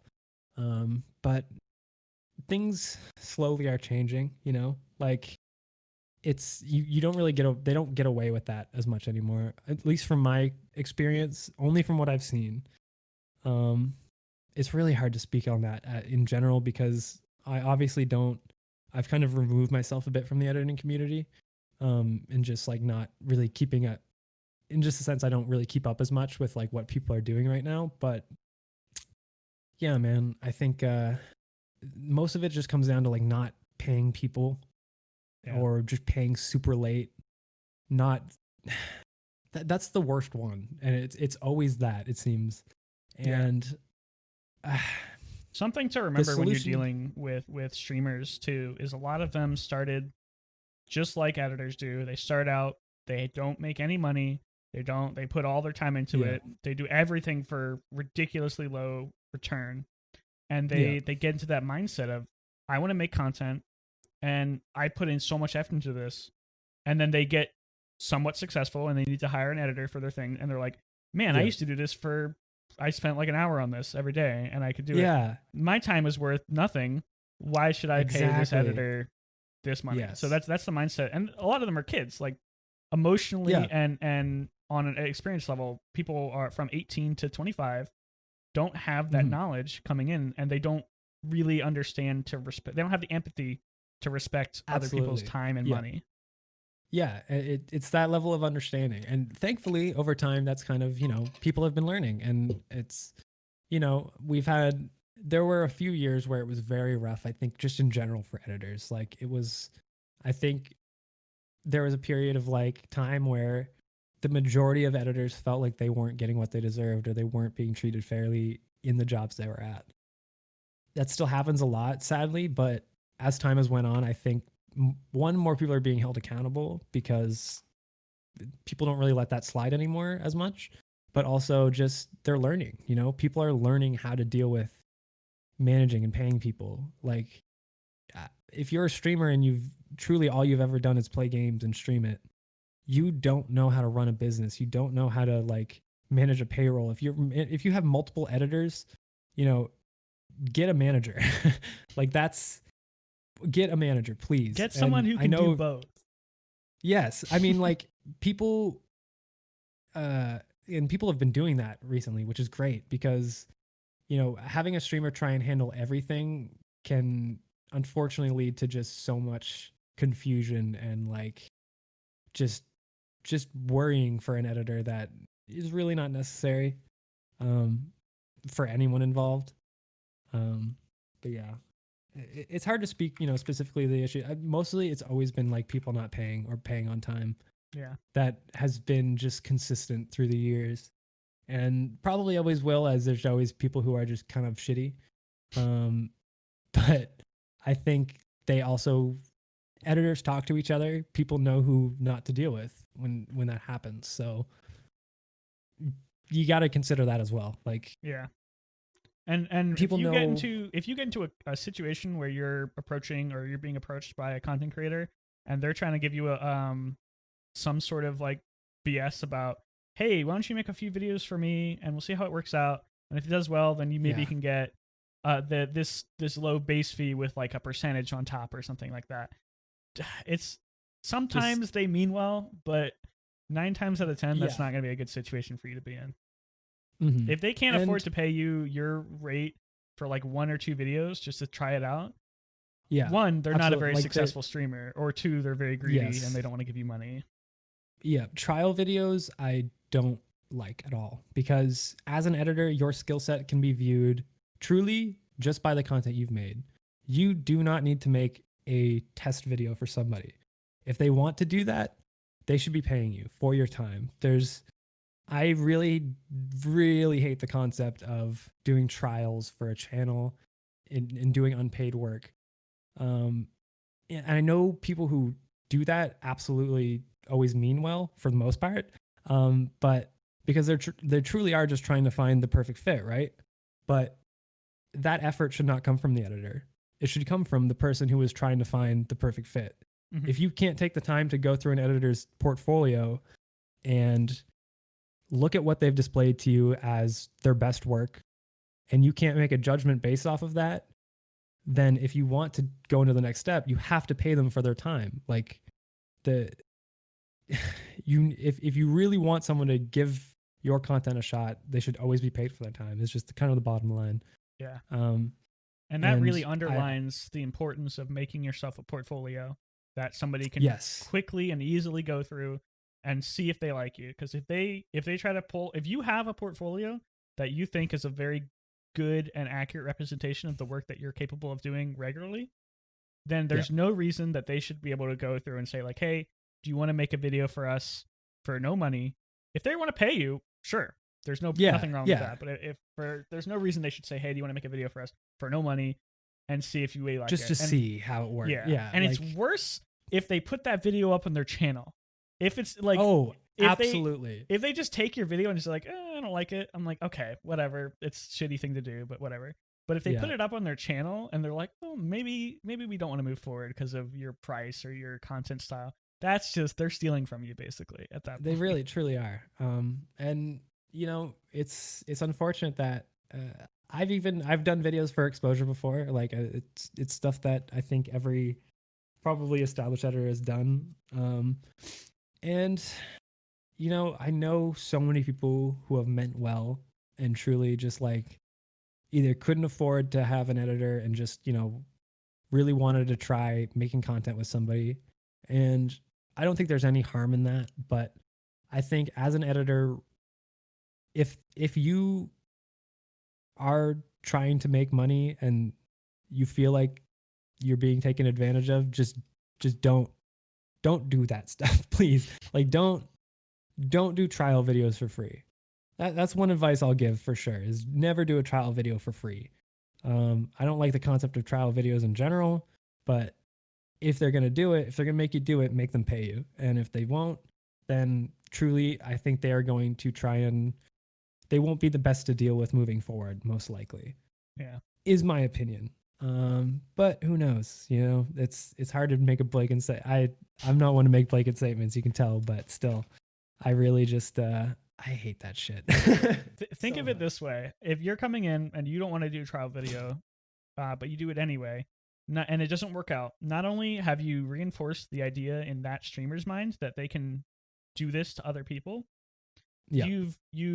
you're contributing. And this is, I hate this because I hate the idea of like one person refusing to do something is like contributing to a culture of this. Yeah. But you're literally contributing to the culture of like exploiting these people, these workers. Absolutely. And you see this in art a lot, where Oh yeah. I don't like this and I hate this argument, but I see some people who, and I'm not an artist, so obviously I'm an outsider's perspective, but I see people who get legitimately upset at smaller creators for like pricing their commissions out really cheaply. Like they'll say, "Oh, I'll make you a thumbnail or something for $5," and like I see where they're coming from, because they're devaluing the whole industry for everyone, because like, oh, you can get a thumbnail for $5. If I can pay this 100 Yeah. follower person on Twitter $5, why shouldn't I be able to pay you that? But also, like, I don't know. It's hard to get The into thing that. is, nobody, people will always, there's always going to be someone who's, doing something for cheaper, or, can undercut your price in some way. But at the same time, as long as you are confident in the work you're making, and you, a client, your value as an editor comes from what you make and the way you communicate to your client. That's also 50% of it is communication. And being able to communicate and work professionally is huge. But your value as an editor, what was I literally about to say? I'm so sorry. I'm so tired and I just lost my train of thought. I want to talk about this communication thing because it just came into my mind, because it's Go something ahead. else I want to talk about. Yeah, communicating as an editor. Easily the most important skill that you could learn is being able to conduct yourself professionally, message people professionally, take feedback and any suggestions in stride, and being able to always, speak to people in a positive manner. It's very easy to get frustrated as an editor in your job, but never let that affect the people you work with. Because the only way you really get hired as an editor is, one, through showing your work, or two, like word of mouth. Word of mouth is what has gotten me every single job that I have. It's more so being easy to work with than it is to just being the best editor in general. As long as you listen and you communicate, and if you can't do something, you are honest about that, and you explain that up front, or like anything, like there's no need to try and take on more than you think you can handle, or whatever it is, because I've pushed myself a lot and I've taken on things that I can't handle and just barely gotten by.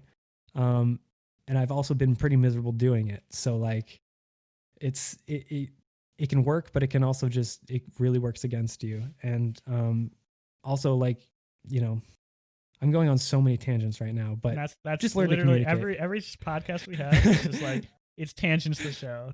Feel free to talk about whatever you want to. I just think about a random thing as I'm talking about it. But yeah, like, communicating is, I've found to be the skill set that I actually had to hone the most past my editing. Like, I've always been confident in my editing. I know what I'm capable of, but I've not always been confident in the way that I conduct myself professionally. And that's something that I had to really learn, because one, you want to be able to stick up for yourself.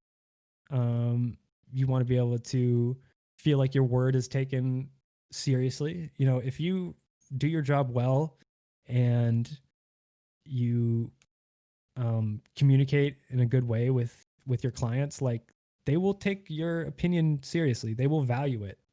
Like, I'm more than just an editor to the people that I work with, and they value my opinions, and that's because I offer them in constructive ways, and at least I like to think that.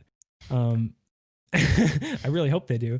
It really feels like they do, obviously, but like, it's you know just learn to be professional. Yeah. And when you're starting out, That's stick up for yourself, because it's going to be hard to find somebody else who will do that for you. Yep. I was very fortunate in that I had mentors pretty much going through, like, one of the most important people in my life is Hitstreak. I think you know Hitstreak. Like, Jesse, he was the guy that he was my main contact when I did my first jobs with Riot, and he just kind of, he could tell, I think, that I had no idea what I was doing, but he took it upon himself, one, to not only like introduce me to people within the industry, but also to just like give me advice and kind of, you know, let me know where I stood, because I didn't understand it myself. And having someone like that in your life is very valuable, but I realize not everyone's going to have that. I was very fortunate in that regard. So hopefully, in being able to say that, hey, like, these things I've gone through them. I've dealt with this shit before. I really think like just learning to be a good communicator is the most important thing you can do if you are looking to improve your skill set as an editor. Because I realize we're also mostly young. A lot of us are below 20, like less younger than usually even just 20, but like I'm 23. I've been editing for 6 years. And I would say only in the past 3 years have I felt like a professional, have I felt like this has been my career more so than just like a job that I'm doing. Yeah. So, I think a lot of about people will struggle to get even that far with their mentality towards themselves. Mm-hmm. Yeah, man, it's a lot of just like training yourself mentally. You really have to. I guess that goes probably for any job. This is the only job I've ever had. Like literally out of high school, I just edited videos, and it's a little intimidating to think that I don't really have much of another skill set. But at the same time, I'm very happy with like the way things have gone for me. And me personally, I don't know exactly what it is that I want to do in the future, but I know it's always going to be creating content in some way. And I feel like as long as I'm keeping myself in this space and doing the best I can do, I feel like those opportunities will come, And so I think that's the best. That was such a skillful and expert transition to the final topic on the doc. Yeah. Do you want to talk about that? Okay, let's see. So what I had written down was like, what were some of your life goals? Like, where do you see yourself? I don't want to be cliche, but like, where do you see yourself in 5-10 years? Do you see yourself staying in esports? I love esports, and truly, like, I honestly only ever got into content creation because of my love for games. Like, really, I mean, actually, that's not true. I always liked filming stuff. I would have like a little camera that my mom gave me, and like I made videos out of that as a very young kid, and that was the very beginning for me. But games are truly like where I actually got to express myself creatively, because there's no limit to what you can do in a video game. Like, you can make, if you have an idea for a video that you want to do, it's so much easier to load up any single game you want to do than it is to like go out and film it and work on a set or whatever. I've worked on like one set before in my life, and it was amazing, but it was also like the most stressful experience of my life, because there's so many moving parts and there's just so much responsibility. And I really do like just being able to make things out of the things I love most, which is games. So I can see myself sticking in esports for a while. I don't know if like, I definitely don't see myself just being an editor. I've always been more into just like, I got into editing because I wanted to make videos, not because I wanted to edit. And so I like the idea of directing, and I like the idea of just being involved in the production of things, past just being the guy who puts it all together. Like I like concepting ideas, and ideally I think in the future I would be in a position where I can like have more, say in like projects, and just be kind of more of an idea person, because I feel like in my years of working on YouTube, I've just kind of digested everything I've seen, and I feel like I do have a good view of and a good like grasp of YouTube and digital content. So I feel like in the future I would love to take on a position where I'm, kind of leading the force in that regard, or leading the charge in some way. But I'm also very happy to just be involved with some of the big personalities in gaming, and like just like I love it. I just love being in the space. So like I can't see myself transitioning out of editing anytime soon. I do see myself I don't see myself transitioning out of esports anytime soon, but I could see myself transitioning out of editing. And so, do you ever see at the yourself, same time, do you ever see yourself in a role of like a director or something like that, where you can go in and shape the content at a much more early level? I do. And I think like, that's something that I had a tiny bit of experience trying to do that when I had like a brief like 3-month period with offline TV. I kind of came in as like, for people who don't know, I only spent 3 months with them before the channel launched or anything. It wasn't even known as offline TV at the time. But I came in as like just sort of editor dude with a camera that kind of knew what he was doing, but like I really didn't know what I was doing and I was way in over my head. But it was a extremely valuable experience for me because I learned so much about one, confidence. Like you need confidence to be able to lead a team or direct in any way. You need to have the confidence in your own ability. And I didn't have that yet. So no one else is going to have confidence in you when you don't have confidence in yourself, you know? So stuff like that has taught me a lot that I think I could be in a director's role. It's something that I think I still need to work at for sure, because, you know, I'm not a huge leader, I find, even though I don't really like to be, I like to be involved in the important stages of things, but as of now, I don't see myself as much as like a director of stuff, I feel like. Mhm. But I definitely think I'll get there. I really do. I wanted to point this out. I don't know if it was. I know you didn't produce a lot of content for offline TV at the time, but I Yeah. know that there was one video you did with Pokeballs where you went around LA or wherever it was, and you just like walked around, and it was basically just a Dude, vlog or something similar, and that was yeah. such a funny video to watch because you guys were just I having genuine fun doing it.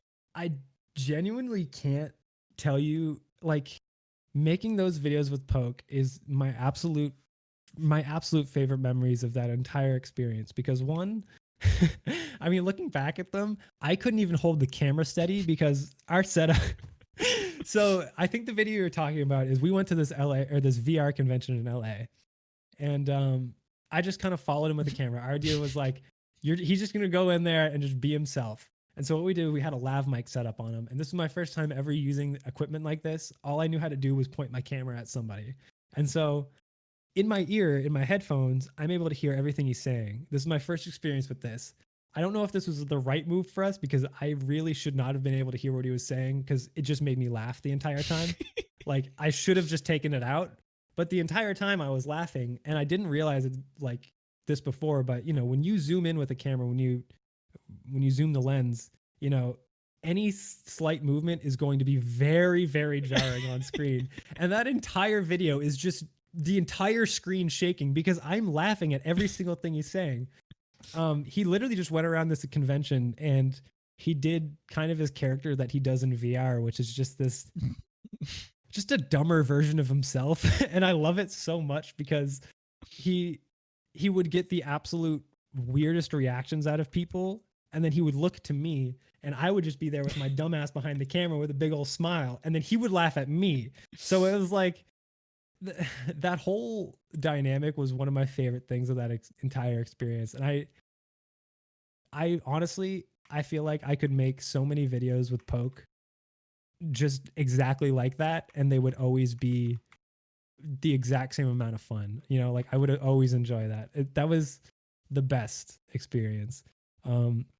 Other content I did for them was just like, one time we went to, and this is, I think, the only video of mine that what I edited and filmed that was posted, which was the boxing. They went to boxing lessons. Yeah. Actually, I do remember that.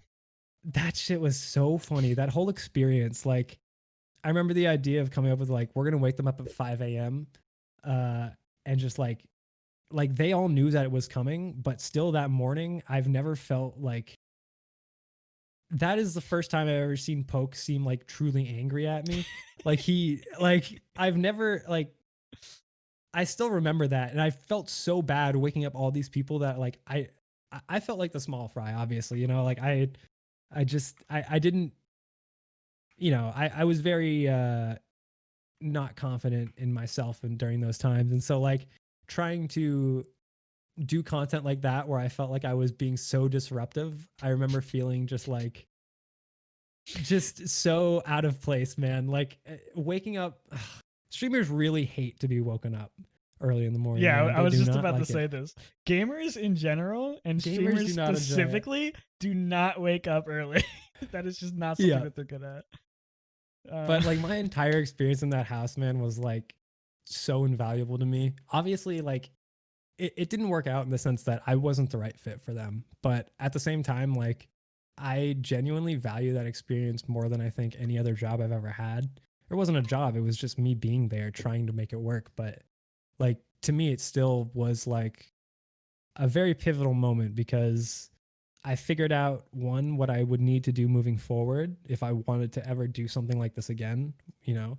And also just I got to work, or I got to like not work, but just like be in an environment with people who are established and know what their goals are. And I got to learn from Skara, who is literally the most dedicated person I have ever seen. Like, uh, uh, dude, the things I learned from being around Skara, just in terms of work ethic and like focusing on the things in your career, like that man taught me a lot without ever really teaching me anything specifically, you know?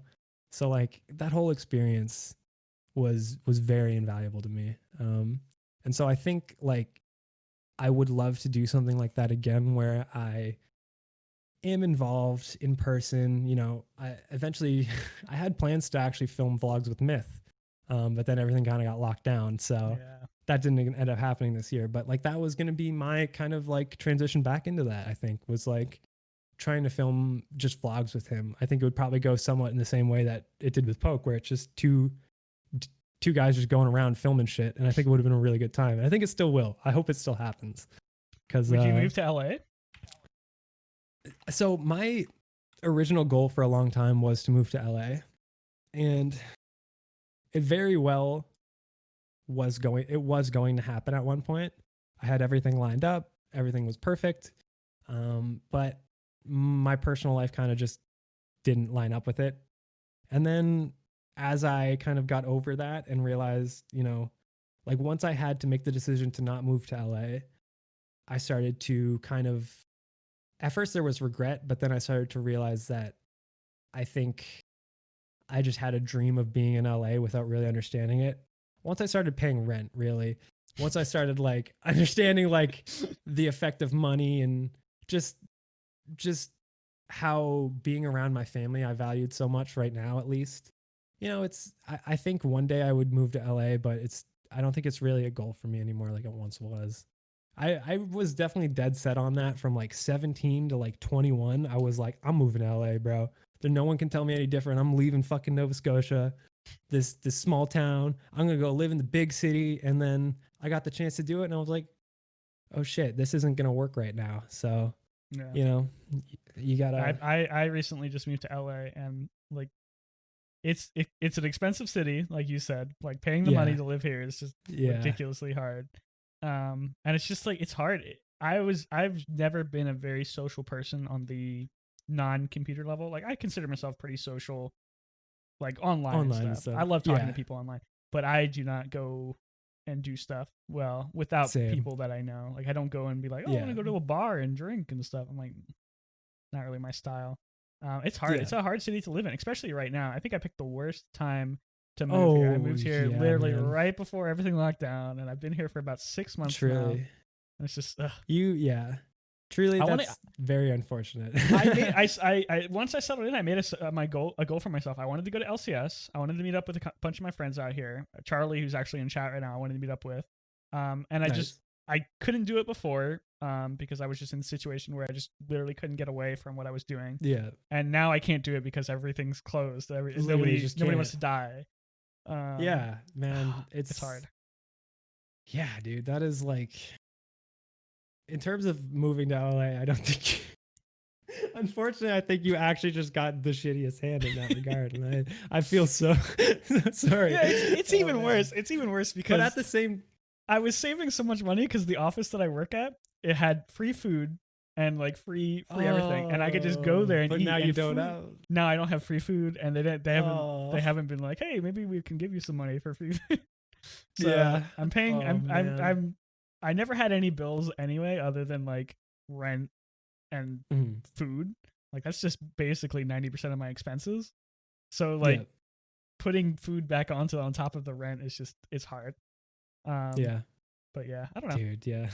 if you decide to move to LA next year or whenever this stuff, dude, closes Absolutely. or opens back up, let's meet up.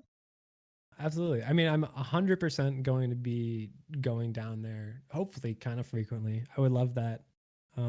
Cuz I do definitely want, my personal goals are to kind of take more of an in-person role with the people that I work with, cuz I just want to meet them in person finally. I've been working with everybody for so long, and the I was gonna meet them at TwitchCon one year, but ended up not being able to go. So like, it's just been a long time coming of really just wanting to meet all the people that I work with so closely, but also to just transition into the being more involved and wanting to experience filming things again, because that's a skill set that I still really need to improve on and practice. And I think that's like the best route for me personally. So Yeah, I'm hoping and that happens pretty so many soon. of these esports companies are making like facilities now. It's awesome. Like the 100 Thieves facility Yeah, just opened up, dude, or they're opening up I soon. really want to see the TSM facility, man. I can't Yeah, even front. Like, it looks so cool. it looks so I awesome. really, I've been like stalking the videos, and like I actually, it's right on my. I used to ride the metro to go to work because it's just yeah, easy. It was my stop was yeah. close by, so I'm like, it was like on the metro line there. I think it's like it's I forget where it's in El. No, where is it? El Segundo, or is it? Do you know where it is off the top of your head? I'm honestly not sure where it is. I'll have to look that up. I know it's close by to where I work. So I Yeah, was always just like, what if I just took my bike over and saw what was going on? But I never really got the yeah. chance to do that. Yeah, No, it looks yeah, awesome. it does, man. And like, sorry. Yeah, like, I think there is so much value to being in LA. Obviously, it's weird times right now, but in general, being in LA is kind of the place to be if you do really like want to meet people in esports. You want to make those connections. Like, it definitely is the hub. So I think if you are able to do it, maybe not now, but like, I think it really is kind of the right choice for a lot of people. And I think it would be for me if I get to that point where I feel comfortable doing it. You know, it's all really just comes down to, once I feel comfortable making that move, I think I probably will, because it just does Yeah. seem kind of like the place to be, you know? And it's not like you're stuck in LA forever. Like if you No, want to go to yeah. LA, you can advance your career. You can do I don't know what I'm gonna be doing for the rest of my life, but I could see myself finding my niche in whatever industry I want to be in and Yeah. growing that and then moving to another part of the country that doesn't cost so much money. Yeah. Yeah, Moving man. back, like a lot of people are moving to Austin, Texas now, and Austin isn't a cheap place to live, but like compared to LA, Yeah. it's a lot more affordable. Yeah. And I know, like, personally for me, like, having worked remote my entire life, it is hard to make the decision to be like, hey, right now I could either do what I'm doing right now or go to LA and pay, triple the amount every month that I am to do the same thing, but I would also be gaining all these other experiences. Like, Mhm. I for me, money was a big decision for the first reason that I couldn't go, just because of the situation. But obviously that still plays a huge important factor in a decision to move somewhere like LA. But it's not the only thing I've really considered. But yeah, man, like, it's definitely tough to make a commitment like that when you're comfortable. Yeah, Like, you're I comfortable with the was situation. I was lucky enough to have a job offer out here and come out here with Mm, the um, guarantee of something that I'm going to yeah, be that's very able to important. I do. think, like, yeah, I feel like just kind of going to LA with the general goal of something happening is a tough one. It works out for some people, but I don't think that's a move that I could ever make. It would definitely have to be like, yeah, lined up, you know exactly what you're getting into. Um, and yeah, thankfully, Yeah, I honestly did have a situation like that, but it still just wasn't the right time. But yeah. it is Okay, what it well is. let's get to these last couple questions and then we can wrap up and we can talk a little bit more if you'd like. But Yeah. um, so we talked a bit about what you'd like to focus on as a content creator. Would you ever? I know that you've dabbled a little bit, and this is kind of where you started. But would you ever want to be like a content creator yourself, like a personality? Honestly, truly, my answer is yes. And I think that's always been something that I've wanted, because, and honestly, if I really think about it, I feel like most editors do. I think a lot of people get into this because you just want to make content. And I won't say that most editors want to be personalities, but um, yeah, like it, it's there's wanting recognition, and I think there's wanting to be a personality. I think I would like to be a personality because I just I feel like it's something I could do and I would enjoy it. But you know, um, it's also it's a much different approach to making content.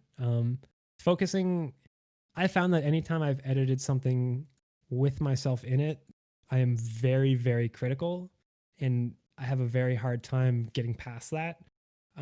So there's like a freedom to editing other people's content that I really enjoy. So it's like, part of me, I think, is almost a little scared to like just dive into like making my own stuff, because it's harder than for me it's a lot harder to make stuff for myself than it is for other people, because I don't really know what I want, you know. I know what my client wants, so like I can do that every time, but like what do I really want to make, or how do I want to like portray myself on YouTube or whatever I do.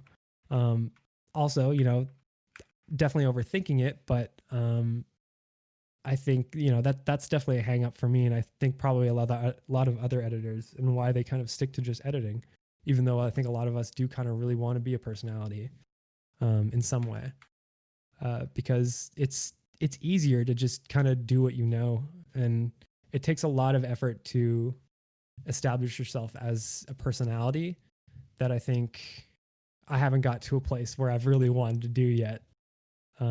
But at the same time, it's always been on the back of my mind. Like, yeah, I would love to do that. I would love to stream more. And honestly, I just should. I really just should. That's all it really comes down to, is just doing it. I was actually going to cut in and say that, like, every time you stream or every time you put out content, I always enjoy it. So I think that you should, if you have the time, you should just try to do it more. Yeah, I was thinking like, I've personally been getting super into, one of my things was not ever really knowing what I would stream. But one thing that I've been getting very into recently, and I don't know how this happened, because I've gotten addicted to sim racing. Ooh. Like, I'm fully addicted to like, I have a wheel coming right now. I have like I bought like a stand for it. I bought the shifter. I have my VR set up. I'm just way too into this in the span of like 2 months. I've gone from not giving a shit about cars. I don't have my license. I don't drive. I don't know what happened, but something switched, and now I'm just fully addicted to like racing and everything involved with it. I started following F1 out of nowhere. And so I finally found, I feel like, something that if I wanted to stream, I finally have like kind of the passion to stream. So, you know, maybe in the future I will try and do something like that, where in my free time I stream myself playing stuff like that, and I think it would be a good time. But you know, before it was always like I'd play a bit of Fortnite, and you know, I could stream that for like 2 hours, but then kind of get exhausted. So it was like, you know, I'll be 110% honest. When you were gonna say what you're gonna say, that was literally the last thing on my mind. Yeah, I know, right? I'm like maybe he'll play some of the new game that Amazon just came out with, or whatever it's called, or the Ubisoft game, Crucible or whatever. Yeah, Crucible or Hyperscape is really cool. I will say that Hyperscape is dope. And they're like sim racing. I'm like, wait, what? Yeah, right. It's like, truly, it's so out of left field for even me, because I've genuinely never cared about racing or cars or anything. But I think just I kind of always I liked the idea of playing racing games and stuff. And then, well, I bought myself this shitty little budget wheel, and I have regrets for buying it, because it's a terrible product, but also it's the only reason that I realize that I want, like, I'm into this, and like I want to pursue the hobby. And so unfortunately I picked a super fucking expensive hobby to get into, because like the more you like sim racing, the more you want to improve your setup, and it's just all so expensive. But This is the exact same problem that every fucking streamer has and every fucking aspiring content creator has.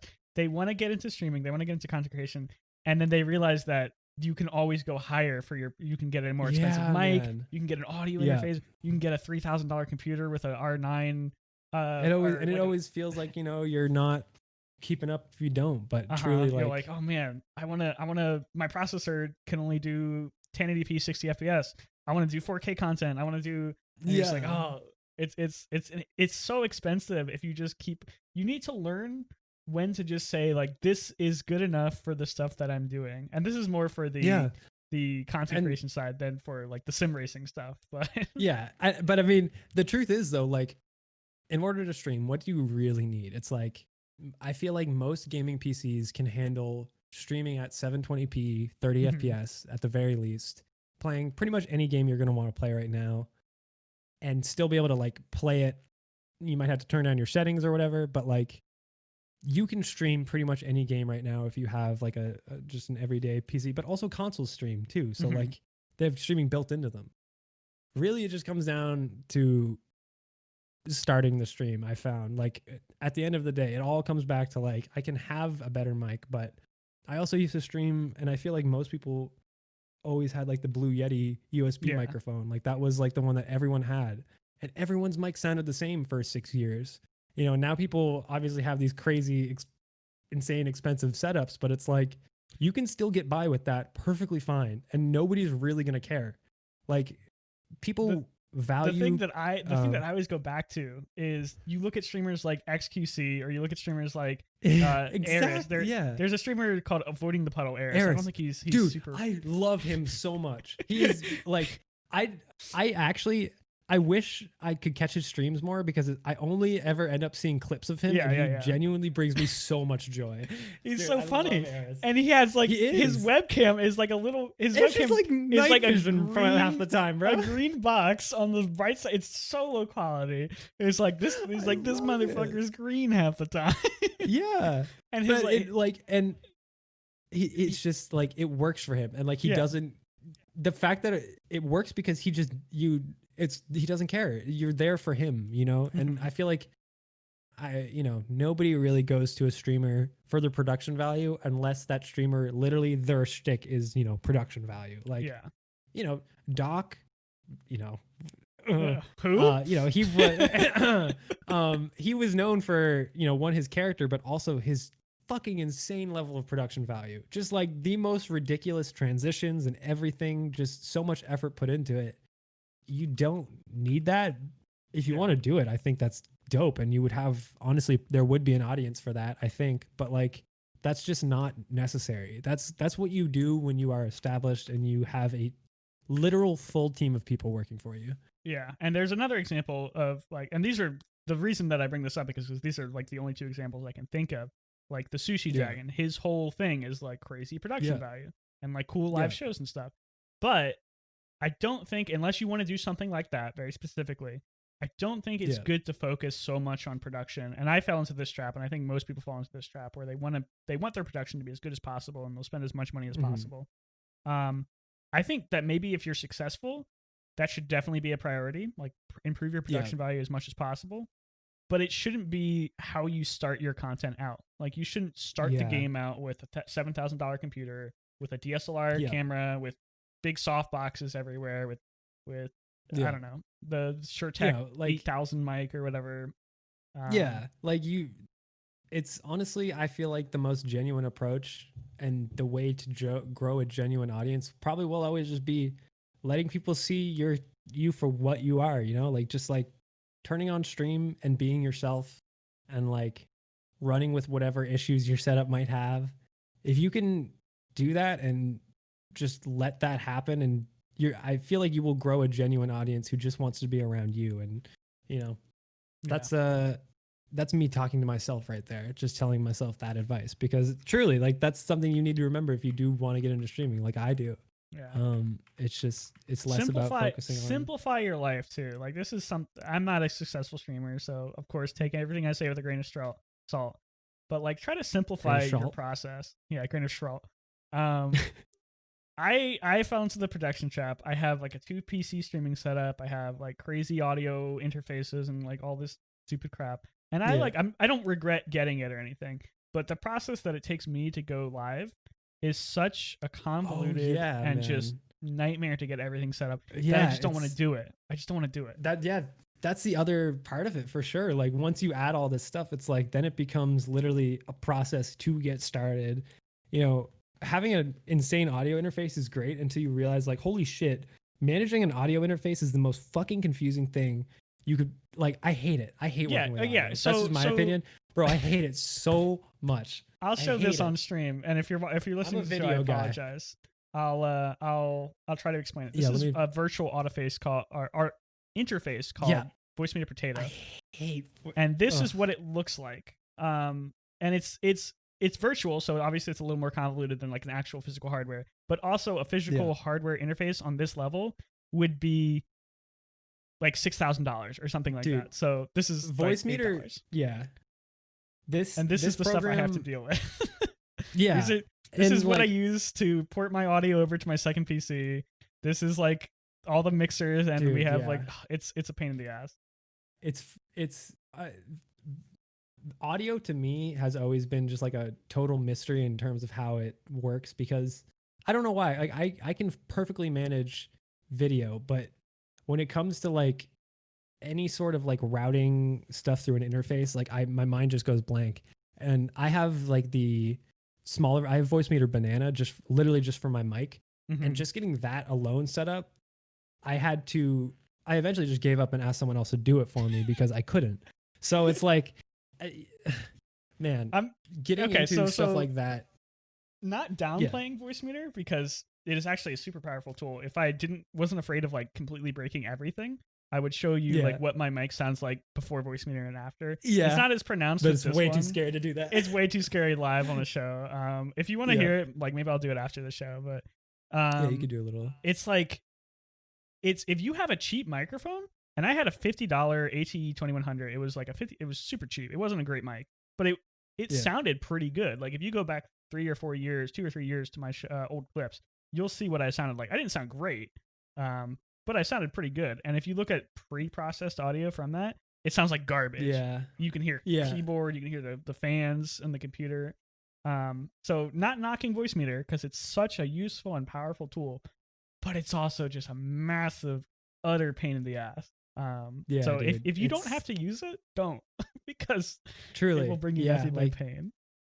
Yeah, man, like that is honestly a very good way to put into perspective what getting all of this extra equipment does because like truly it's amazing and you have so much more control, but if you're just getting into it, like you don't want that headache, man. You just save that type of stuff for when you actually understand what you want from your stream, exactly what it is. Like, you know, I think, you know, just general advice for people trying to get into streaming, like, just skip that part for now. It's not, you don't need it yet. The less steps that you can take from sitting down at your computer, booting up a game and pressing go live on Streamlabs OBS, the better. You will always get more return out of actually just streaming than you ever will with hours and hours and hours of pre-production for your stream. So just keep that in mind. I fully agree. All right, and then last question for this because we have been talking for a longest time. It's been such a fun show. Yeah, dude, it's been great. This is just a general open-ended question. Do you see like the industry as a whole, esports, video games, editing, YouTube? Do you see it growing at this astronomical rate for the future, or do you think we've kind of reached the peak and it's going to start flattening out a little bit? You know, it's like that's something that I do think about quite often, and it's so I feel like we are in unprecedented times right now. Obviously, absolutely. I think that's in clear, every but aspect. like but it's like the way in which media can like I honestly feel like the new mainstream is already the internet. You know, like it's so, well, actually no. That's not true. It's not there yet because, you know, people in our bubble and the people we're associated with in real life, like I will know of like a mom who knows like who Ninja is, but like that's about the extent of it still, you know, like it's still not broken into that mainstream yet, but we're getting there. Like it's at the beginning. And but the thing is, like, I honestly feel like that level of, like, you know, TV media and everything that's already been established for so many years is already becoming more relevant than what's happening online. So it's like, at first it was like, we need to get to this level. We want to be known to the mainstream people. But then it's like, now the actual mainstream, I feel like, is just shifting. Like what is considered mainstream now? And it's like, you know, my mom, I hear her watching TikToks now, and she never has used apps like, well, she's used apps obviously, but like I've never seen her use a social media app like that. And now I hear like just the dumbest songs all the time because my mom's watching TikToks now. My mom never would have watched Vine. Like, can you imagine your mom's on Vine, dude? Like, My mom just started watching YouTube like on her own without me prompting her. yeah.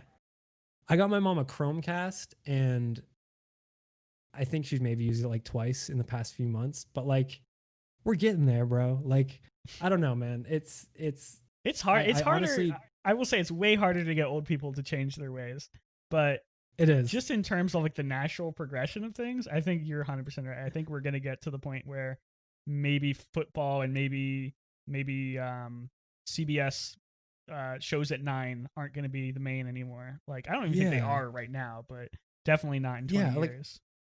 I honestly would be really intrigued to see what like the difference is between Twitch's daily viewership and like one of those huge channels, you know? Like, I honestly don't know what the difference is right now or what the numbers are like, but I feel like more and more families are just going to be having a Twitch streamer or a YouTuber in their background because you connect to these people. They're not, streamers don't really feel like celebrities yet. Mm-hmm. They just still feel like you can. This is a point that I think Noel. I was watching the Tiny Meat Gang podcast. I don't know if you've ever heard of Tiny Meat Gang. Unfortunately, no. But it's a great name to just throw out there if you don't understand the context of it. Tiny Meat Gang. You should look them up. But Noel Miller from there was talking about how, you know, content. You can never. None of our parents could ever see a celebrity or look up to a celebrity and then go into their chat and directly interact with them. Like, that's never happened until now. You have people, these like gaming icons that you can literally on a daily basis interact with directly. You know, like they can read your messages, and that's like such a level of like connection that I feel like is going to just propel Twitch and streaming. Like, as more people start to realize that, it's just going to explode even further. And it's like, I don't think you can really compete with that level of interactivity at this point. Like, you really just can't. So, and it's I don't know. I think it's way more. I don't know. I'm never going to look at a streamer viewer relationship and say like that's so healthy, but I'm going to say that it's way healthier than the relationship that you have like with. And I use the term relationship. I mean, like how you view that person. It's probably a lot better than how you view somebody like Tom or Brad Pitt or like.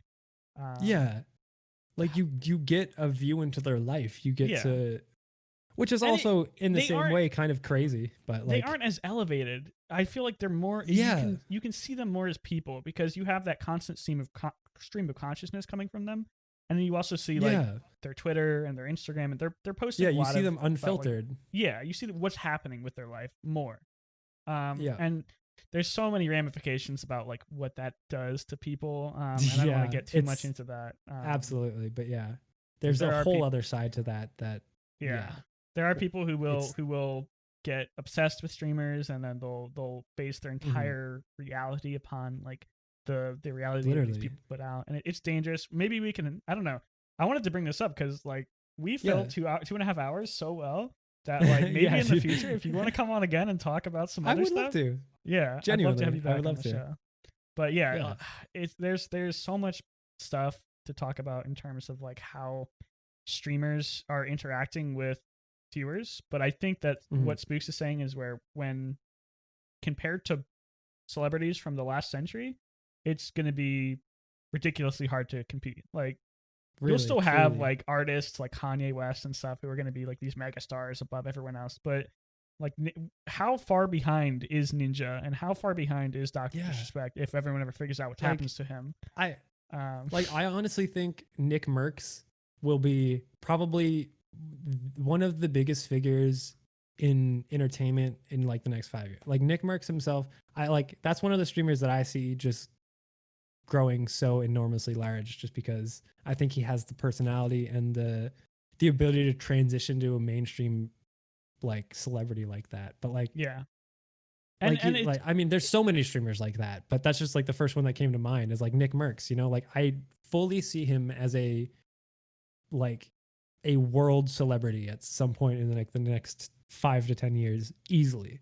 And it's so much easier too, because we're not in a culture anymore that, and I mean, of course I'm in a bubble, obviously, and everyone in the internet who isn't a bubble. We definitely all are, for sure. We're in such a more accepting culture of games and gaming in general that pretty much every young person these days, there's exceptions, but everyone plays Modern Warfare, Warzone. Yeah. Everyone plays Fortnite. Everyone plays something. Sims, Candy Crush, Stardew Valley. There's one game, but Animal Crossing's a big one. Somebody's in it. At some stage, at least if you're under 30 or so. I don't know.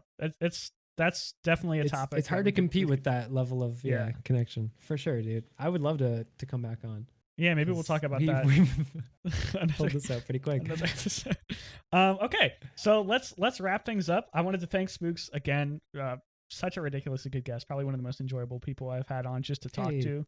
I always struggle with the 2-person guests or the 2-person shows, just because it's like it's kind of hard to fill time in a 2-person show. Absolutely. Obviously that wasn't an issue for this one. No, man, this is really fun. I'm super happy to have me on. Thank you. If you want to check out Spooks' stuff, he recently rebranded his Twitter to @SpookedJK. It's on the stream right now. Yeah. Follow him there for all his stuff. He's got a YouTube channel, but I don't think it's very active. Twitch.